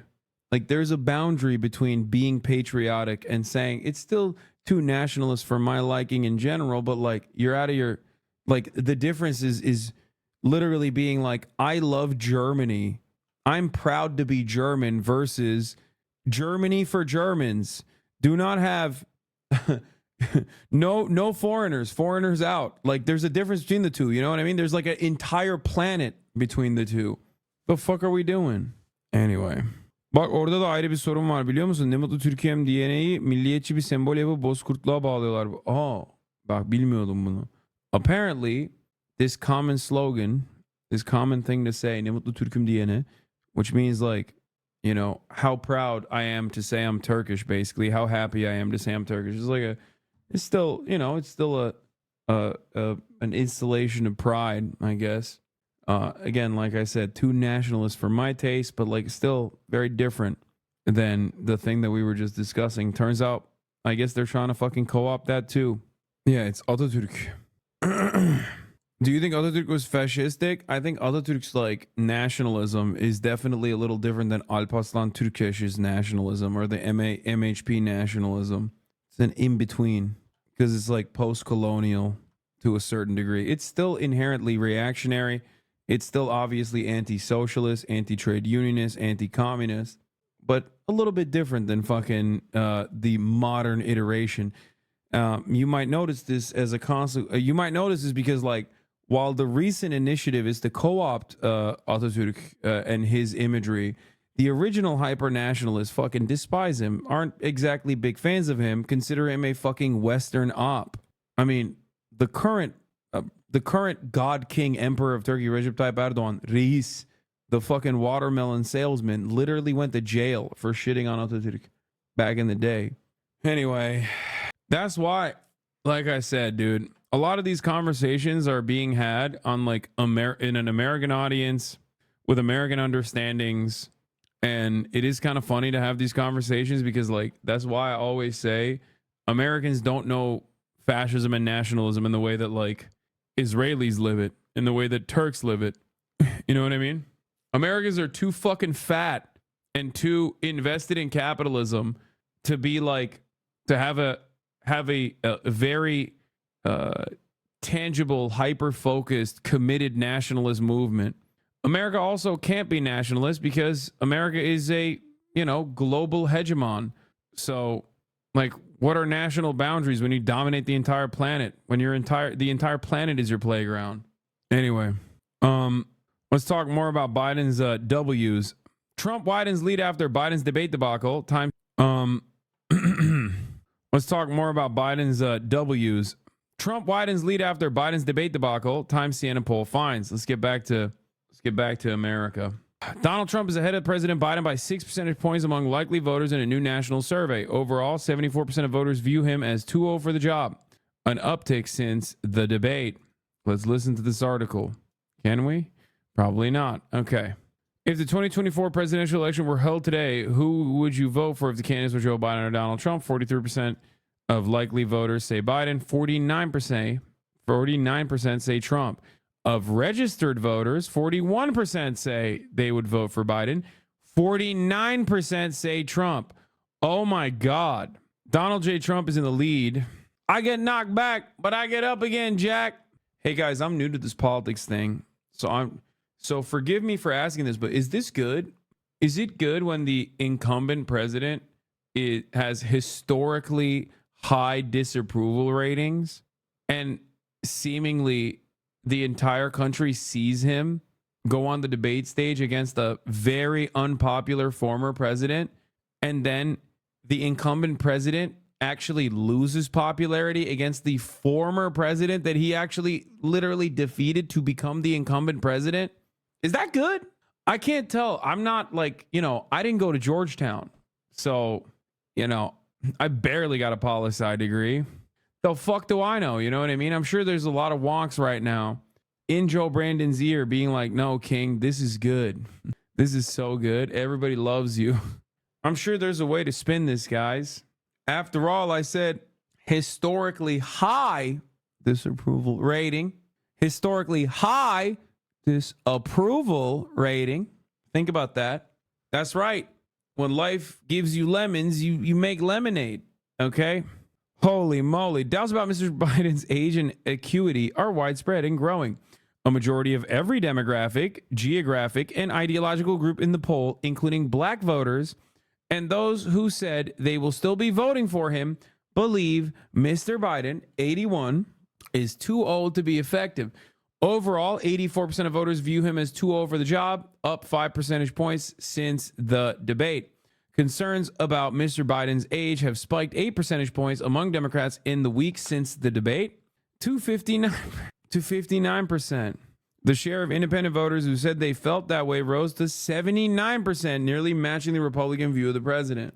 I mean, you don't need independents, right, to win an election, I think, right? Isn't Trump only a couple of years younger than Biden? Yes. And the unfortunate reality is that despite being very close in age to Joe Biden, he does not present demented like Joe Biden does. That is the reality. And the faster Democrats recognize that, the easier things will be. A new poll out today, Jeff, from CBS News after the debate that shows a majority of voters think that the president should not run. Walk us through those numbers. Look, and that is some of the data that they are looking at. Of course, the president and his campaign team are looking closer at battleground data from those 7 battleground states. But look at these national numbers here. Do you think Joe Biden should be running for re-election as president? 69% say no. That's nearly 7 in 10 voters. 31% say yes. So that certainly is an indication at a national level. It's hard to imagine battlegrounds would be any different than that. But again, this is the president's choice to make. First Lady Jill Biden, interestingly, is in Michigan campaigning today. The campaign will go on. Democrats are trying to sort of redirect the focus to the contrast with Donald Trump. Boris, one interesting thing, the Trump campaign has been silent throughout all of this, certainly watching this this campaign. But you also have to wonder, are Democrats going to be sort of worrying what they... Don't interrupt when your enemy is making a mistake, bro. Like, this is a basic fucking tenet. You don't even need to read Sun Tzu to know that. Okay? That's why they're not saying nothing. Do you know how good this shit is? It's probably best not to gloat, man. What are you talking about? Yeah. Nobody needs the fucking fuck up the bag. Current DNC counterpoint, age is just a number. DNC Republicans, true. If your enemy is shitting in his diapers, don't interrupt. Yes. Get here an unknown in Kamala Harris or someone else. This is an unusual dynamic in this race. Friday, it's 4 months till Election Day. Yeah, that's why the primary process is so important and so lengthened so that this can get worked out. If this happens now, it'd be a very abridged and potentially harmful process of the party. Democratic convention next month, but they have even less time to find someone else. Should it... Listen, dude. There are decades where nothing happens, and then there are weeks where decades happen. Okay? It's crazy that these guys are like, nah, there's not enough time. The only reason why they're fucking saying that is because they want everybody to shut the fuck up. Never interrupt your enemy when he's making a mistake. Napoleon Bonaparte, Hasan. Oh, it was Napoleon. Whatever. That last quote, though, the decades, weeks thing is Lenin. Bonaparte. Napoleon Boner Party. Anyway, Trump campaign statement on total collapse of the Democrat Party. Every Democrat who's calling on crooked Joe Biden to quit was once a supporter of Biden and his failed policies that lead to extreme inflation, an open border, and chaos at home and abroad. See, this is how you know. This is how you know how unpopular Biden is. Because the Democratic Party is not unpopular. I can't believe I'm saying this. Democratic policies have always been popular. Progressive policies have always been phenomenally popular. But right now we're in a unique place where the Democratic Party across the board is not unpopular. But Joe Biden is. So Trump is trying to make it hurt for the down ballot Democratic candidates. Okay? This is low key, no different than the strategy that I have begged the Democrats to do for years and years, and they finally started doing it a little bit, only to dial it back. Say the MAGA party is the Republican Party. Democrats and tie the entirety of the Republican Party to Donald Trump, because that is the truth. The entire Republican Party is, of course, Donald Trump's party. Donald Trump is a manifestation of like Republicans' worst not instincts, but like worse aspects, worse motivations. He just looked at the situation and said, oh, I got to say this out loud. You know, these dumbasses, these pussies are not saying the quiet part out loud. If I say it, people love me for it. And they did. It's not like he changed the game up. Make no mistake that Democrats, the mainstream media, and the swamp colluded to hide the truth from the American public. Joe Biden is weak, failed, dishonest, and not fit for the White House. Every one of them has lied about Joe Biden's cognitive state and supported the disastrous policies over the past 4 years, especially cackling co-pilot Kamala Harris. Oh, shit. That's how you know he thinks Kamala is going to be the new pick. He's starting to hit Mamala. The criticism against Mamala was muted for the most part because she just sucks. And she was irrelevant, you know? She was just doing it to herself, basically, by just, talking about wheels on the bus go round and round, becoming like a joke, basically. So what is he doing here? He's not even shitting on Joe. That part is established. He's saying everyone's shitting on Joe in America, and he's right. Everyone's shitting on Joe, but remember, the real enemies are the Democratic Party because they love Joe. They support Joe. They're bad just like Joe. So it's established that Joe sucks. He's not even shitting on Joe here. He's shitting on the Democratic Party and who he foresees will be replacing Joe. This is important to understand, okay? President Trump will beat any Democrat on November 5th because he has a proven record and an agenda to make America great again. Good stuff. Oh, yeah. Anyway. Biden will meet with a number of Democratic governors tomorrow. According to multiple sources, they sought the meeting to discuss their concerns in the wake of the debate, which he blamed tonight on fatigue from overseas travel. According to new reporting in the New York Times, this wasn't a one-off. The headline in the Times, Biden's lapses are increasingly common, according to some of those in the room. Joining us now is David Sanger, who shares a byline on the New York Times piece. Also CNN Jamie Gangel with her own new reporting. Joining us as well is Michael LaRosa, former special assistant to President Biden and press secretary to the First Lady. So, Jamie, you heard Congressman Doggett calling the president to step aside. What are you hearing from your Democratic sources about where others in the party stand? Anderson, I think it's fair to say the dam is breaking. Top Democratic Party leaders, this includes former and present administration officials, as well as major party donors, are now saying out loud what we've been hearing privately for days, that after what was a disastrous debate performance, they want President Biden to step aside for the good of the party and the country. They do not think this was a one-off event or just a bad night, and they think the stakes are too high, and that, frankly, he would lose to Donald Trump. David, we mentioned that tonight President Biden has blamed poor performance in the debate on his busy travel schedule in the weeks leading up to it. You write about that in the Times, quote, a senior European official who was present said that there had been a noticeable decline in Mr. Biden's physical state since the previous fall, and that the Europeans had been, quote, shocked by what they saw. The president at times appeared out of it, the official said, and it was difficult to engage him in conversation while he was walking, end quote. To be clear, they were saying it was more than someone who was simply tired. What else have you heard from people that are in your article?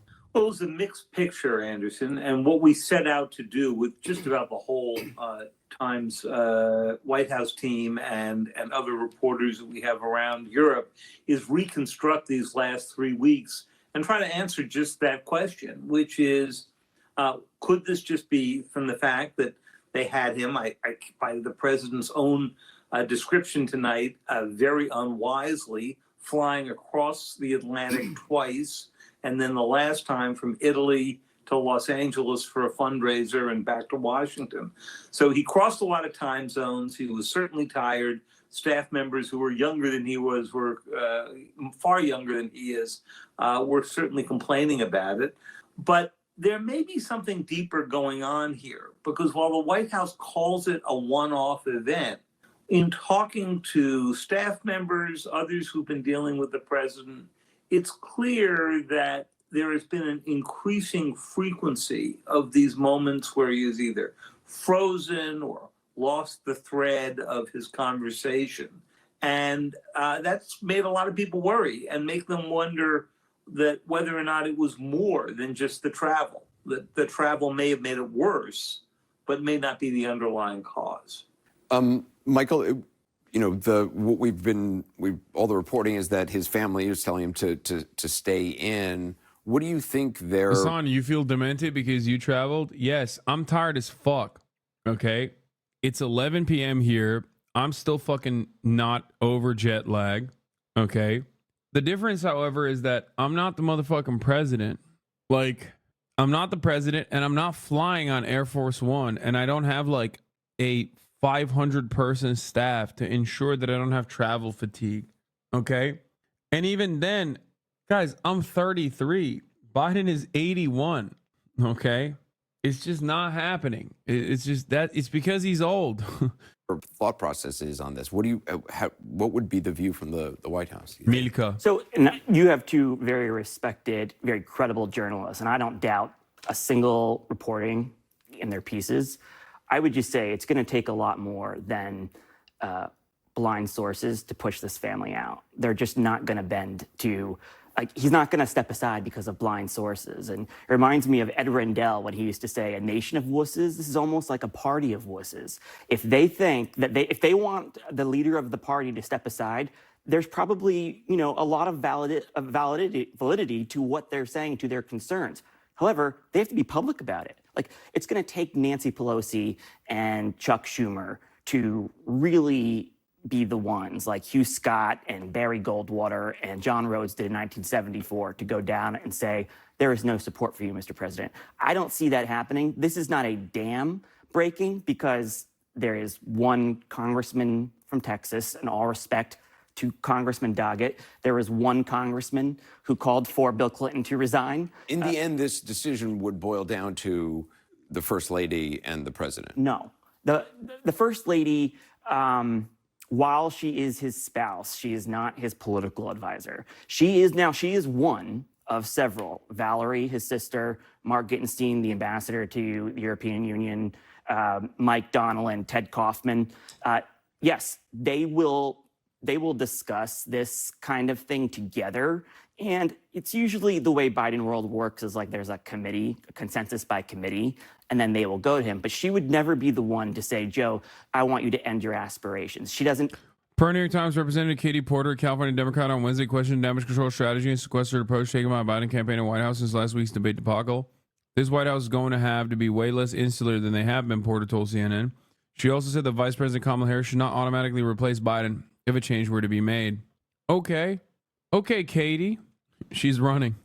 They have not done that for each other throughout their 47-year marriage. She supported his 3 campaigns for president. He supported her getting 3 advanced degrees, teaching as First Lady, teaching as Second Lady. They just have never lived in each other's shadows like that. Jamie, is it clear to you, who the alternative to President Biden would be? You heard Congressman Clyburn saying, you can't pass over Vice President Harris, that right. She would be the person. Right, and she has rejected calls for President Biden to step aside, which would be very inappropriate as his vice president. Look, some of our sources think that Vice President Harris would have an edge, but other party leaders we talked to are already floating the idea of opening it up to all contenders, having, let's call it a 5-week speed dating primary, maybe having debates between now and the convention. Oh my God, that'd be so sick. And then leaving it up to the convention. Their number one concern, who can beat Donald Trump, Anderson? David, you also write in the Times, quote, like many people his age, Mr. Biden, 81, has long experienced instances in which he mangled a sentence, forgot a name, or mixed up a few facts, even though he could be sharp and engaged most of the time. But in interviews, people in the room with him more recently said the lapses seem to be growing more frequent, more pronounced, and more worrisome. Have those people raised concerns internally in the White House? It's not clear to me if they have, and it's been sort of a forbidden topic in the White House. In fact, you'll remember how sharply the White House responded, and the president did, when the special counsel, turned out a report in which they referred to the president as sounding like a sort of elderly and forgetful man, and they really came down on that. I think part of what's going on here now is that these questions have been whispered about for some time. The White House has not wanted to engage in it. Then came the debate, and what was happening was evident for everybody to see. And now they've got to come up with an explanation. I did note that for the first time that I can recall in recent times, his doctor, the White House turned out a statement saying that his doctors have ruled out some other things, including Parkinson's and so forth, that he's not under any kind of treatment for that. That was all reassuring news. I suspect what's going to have to happen, Anderson, is that they're going to have to get the president out in many different forums, interviews, public forums, and so forth, if they're going to really demonstrate that this was a one-off event. And maybe they will do that. It's a little bit high risk if he has a bad day again, the way he did on Thursday night. But I don't see another way that they could get at this. Yeah. David Sanger, Jamie Gangale, Michael LaRosa, thank you very much. The latest now on President Biden's bid to keep his candidacy alive after last week's debate. The Biden team pushing forward as some Democrats call on the president to step aside. Rachel Scott is tracking the race from Washington. Good morning, Rachel. Hey, George, good morning to you. In the last 24 hours alone, one Democrat has called on the president to step aside. Two others are openly saying that he cannot win the election. All right, we talked about this already. We're going to begin with talking about pressure, growing pressure on President Biden from inside his own party after last week's very poor debate performance. And we now have a new CBS News poll. While the presumptive nominees are functionally tied, and our national poll shows a shift towards former President Trump. Now, our last poll had President Biden leading very slightly. The president was also ahead in battleground states in the last poll. Now he is behind by 3 points, though that is still within the margin of error. This comes as the White House offers multiple explanations for the president's debate performance. Brandon speaking right now. Nancy Cordes is at the White House yesterday. Nancy, good morning. That White House press briefing was one for the books. Of grace. It really was, Gail, because now you've got the president saying that it was jet lag, the White House saying that it was... Looked at the crowd and he said he believed they were wrong, but he did not harbor hostility toward the people of the South. He said it was not them, but their leaders who were responsible. Bro, you don't have glasses on. You don't have glasses on. He said, got phantom glasses. The time would come when the Union would be restored and the American flag would wave over the entire nation once again. Ladies and gentlemen, until the very end, George and Philip believed in the United States of America, the only nation on earth founded on an idea. Every other nation in the history of the world is based on geography, ethnicity, religion, or some other attribute. But we're the only nation founded on an idea. That idea is where all men are created equal, deserve to be treated equally throughout. Except black people and women at the time. But like George and Philip, we've never walked away from it either. Their heroic deeds went unacknowledged for over a century, but time did not erase their valor, and they want to and fight those that don't own land. Just as precious today. Man, he's as it really was killing then. it with this speech, though. Unity over disunion, freedom over subjugation. He's really killing it, dude. Retreat, truth over lies. Let me end with this. Tomorrow is the 4th of July. Another reminder of why it's so important to know our history, not to erase our history, to remember the sacred cause of American democracy, and not make up a lost cause to justify evil of slavery. To remember the nation that George and Philip fought for and died for, the United States of America. That's who we are. That's who we are. The United States of America, there's nothing beyond our capacity in the United States if we work together. So God bless you all. And God save our protect troops. With that, it's my honor to ask the military to read the citations. Thank you. Woke, they got a woman reading. Gerald Taylor, accepting on behalf of his great-great-uncle, Private Philip Shadrach. Shit's woke, dude. What the hell? Women are in the military? What the fuck's going on, dude? What's next? You gonna tell me that there's a 3-minute ad break at the top of the hour? Well, guess what? They're putting Biden next to older people so he looks young. Medals of honor posthumously to 2 Civil War veterans. And anyway, here's the 3-minute ad break now. Medals of honor. Biden's like, I was there, Jack, during the Civil War. I remember what it was like. Why? Every move, every word, given all the talk about his 2024 campaign. In context, I don't mean to belittle it. It was a very nice speech, and he delivered it fine. But the question isn't about the president's ability to. The question Democrats are raising, I should say, is not whether President Biden is capable of reading a teleprompted speech, which he certainly does well at times. Yeah, these were remarks delivered via teleprompter, as an event like this typically would be. And Jake, this is the president doing his day job while his re-election campaign is really in a state of turmoil, and comes just hours after the president told his own campaign that he isn't going anywhere, that he is staying put, that nobody is going to push him to the side. He is in it until the very end. The White House has said we are going to see him more in the coming days, pointing to a press conference that's coming and an interview that is coming. But as you noted, Jake, this is not the kind of moment that Democrats are eager to see more of to get that reassurance. They are wanting to see more unscripted moments. I should note what is coming up next on his schedule, of course, is this meeting with a group of Democratic governors. And as you had reported, there are some in that group just nervous and worried and definitely just desperate to get a better sense directly from the president on what happened last week at the debate and get a better sense of just how he is doing, Jake. All right, MJ, thanks so much. And obviously, we just saw and heard from President Biden in about 90 minutes. He is scheduled to meet with several Democratic governors at the White House. Many of them will join by Zoom, but others have actually flown in, including Governor Gavin Newsom, all the way from California. After that, he's going to head over. After that, one of the governors is going to head here to the studio. We'll be right back. Remember when I said that chicken got nothing on me? I was so wrong. Boy, was I wrong, dude. I don't know if it was the chicken or not, but that shit blew past me, dude. Blew through me, okay? Michelle Obama. Dude, these are so funny. Michelle Obama polling at 50% against Donald Trump's 39%, according to Ipsos. Yeah, okay, dude. Don't let your life pass you by. Weep not for the memories. What? Autobahn intestines. Yeah, it's probably not the chicken. It's probably the tap water from yesterday. Anyway, listen, folks. Was it a struggle or was it an easy pass? Too easy of a pass, if you know what I'm saying, if you catch my fucking drift. Sometimes you want that to not pass so easy. You know what I'm saying? There is such a thing as too easy. Holden just an off night, while Democrats have begun to say publicly they think it's something more. To counteract that notion, the president is now adding more campaign trips and a network interview to the schedule, but it is not clear that that's going to be enough to stop the fallout. At a fundraiser in Virginia last night, President Biden offered a new explanation for his poor debate performance. We are so fucking back. HasanAbi left us with 7 minutes with CNN running. Did you time my shit? Like, what the fuck? It was an emergency. Okay?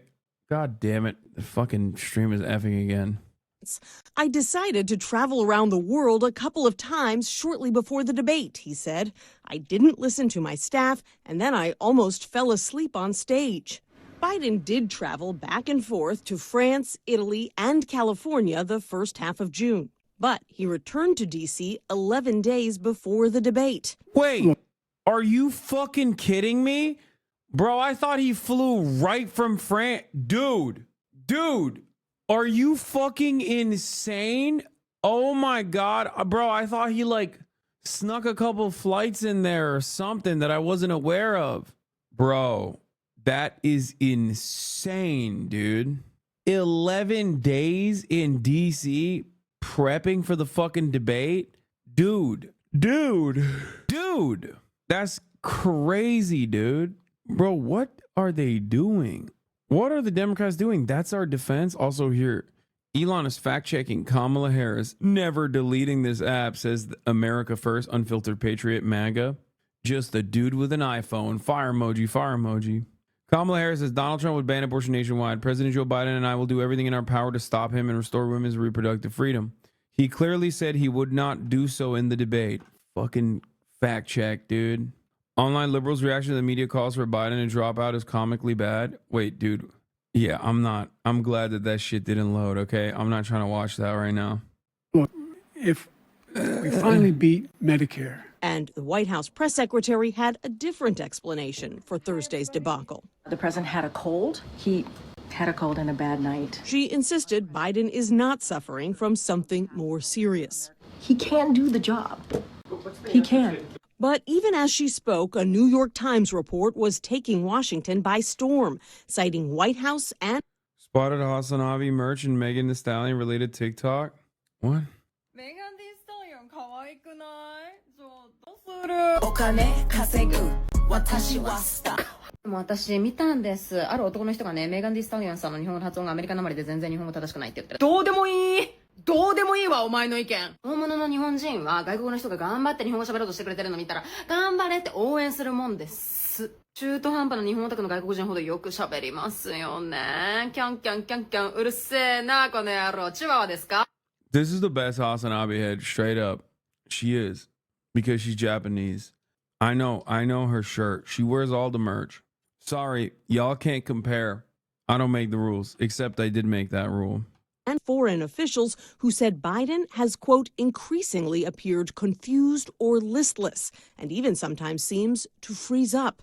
On Tuesday, Texas Congressman Lloyd Doggett became the first Democratic lawmaker to call on Biden to step aside. The president cannot make the kind of effort that we need in these closing days to prevent Trump and his gang from taking over. And now other Democrats are opening up about their concerns. Like a lot of people, I was pretty horrified. We have to be honest with ourselves that it wasn't just a horrible night. You can see it. The dam is breaking, a Biden donor told CBS News. There are nonstop phone, email, and text conversations going on as donors toss. I think one of the strategies that the Democrats actually applied after the debate was literally do mass blasts fundraising for Brandon, because my phone has not stopped blowing up, dude. Like, I've probably got more than 150 text messages from every Democrat trying to fundraise for Joe. Like, it is crazy out here. And I think they wanted to, like, get some kind of momentum, do a Biden blast, and get some kind of momentum so they could be like, see, we raised a lot of money. That shit sucks. Around names of possible replacements, veteran Congressman Jim Clyburn said the vice president should be the only alternative if Biden steps aside.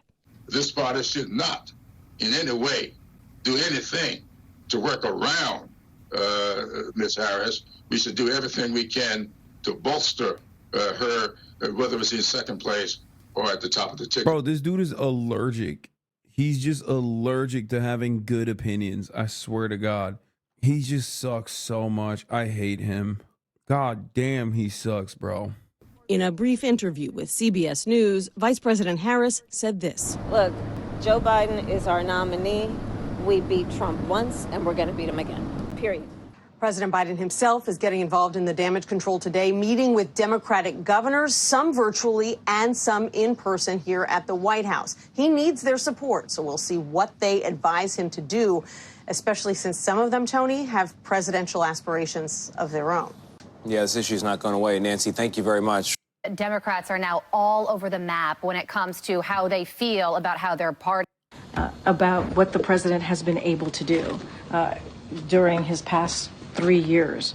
German Chancellor Scholz, I think that Joe Biden is someone who is very clear, who knows exactly what he is doing, and who is one of the most experienced politicians in the German Chancellor Scholz. I think Joe Biden is definitely not demented.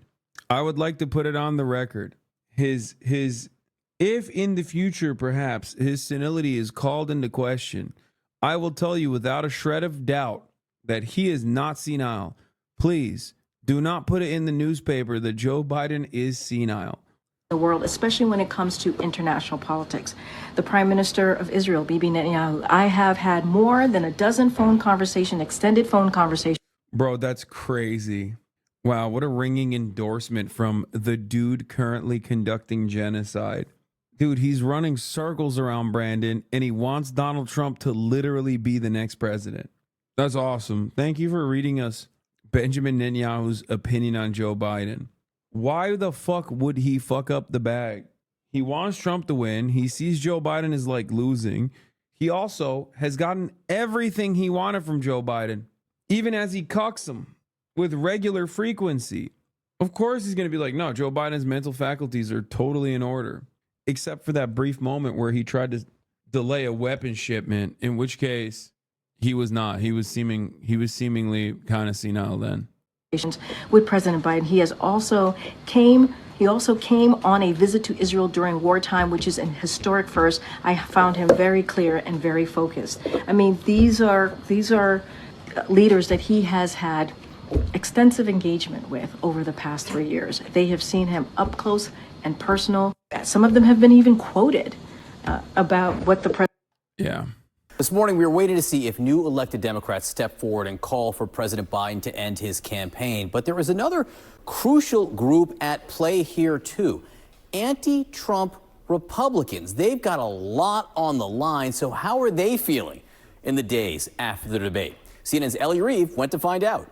When are you going to be back so you can be in the same time zone? Because it's going to suck if shit pops off and see it hours later. Dude, what are you talking about? I'm ahead of the United States of America. I don't know if you know this, but like, it is 7 p.m. for me. Hey, HasanAbi, are you going to be watching and reacting to Mr. Beast's Kai Cenat stream tonight at 8 p.m. Eastern? No, because I will be fucking sleeping at that point, dude. What are you talking about? Are you insane? Are you coming in here to fucking do a hashtag ad for Kai Cenat and Mr. Beast? Like, you think they need the help? Bro, 8 p.m. is so far away. 8 p.m. Eastern is so far away from me. What time is 8 p.m. Eastern in Croatia time? You only 2 hours ahead, bud. Brother, it is 2 p.m. in Los Angeles right now. It is 11 p.m. here in motherfucking Croatia. Son, now you know what you viewers feel. I get it. Anyway, dude, I'm throwing the towel. I'm too tired today. I think, will there be any Elden Ring? No, dude, of course not. I'm fucking cooked. I didn't even get to cover this. But the Mossad, in a statement carried by Prime Minister's office, says it received Hamas' response to a potential hostage deal. Israel is examining the response and will return its hands to the mediators. It was the chicken? No, it's not the chicken. No, it's the fact that I woke up at 6 a.m. this morning and I've been running around. I've been under the sun. I've been swimming a lot. And I think I tired myself out a little too much. So this is literally a half day. Yesterday, I gave you 5 hours. Today, I'm only giving you 4 hours and 17 minutes. I'm cooked. But I'll be back tomorrow. There's a lot more news to cover. We're going to most likely, unless something crazy happens with the Brandon camp, which, you know, crazy things happen every day, we will most likely move on from that. We'll cover it briefly, and then we'll move on to other news, including Israel-Palestine, including global elections. I know there's a UK election, not that I give a shit about that. Anyway, love you all, and I'll see you tomorrow, okay? I'm pulling a Biden, baby. Good thing I'm not running for president the way I'm sundowning right now. Peace.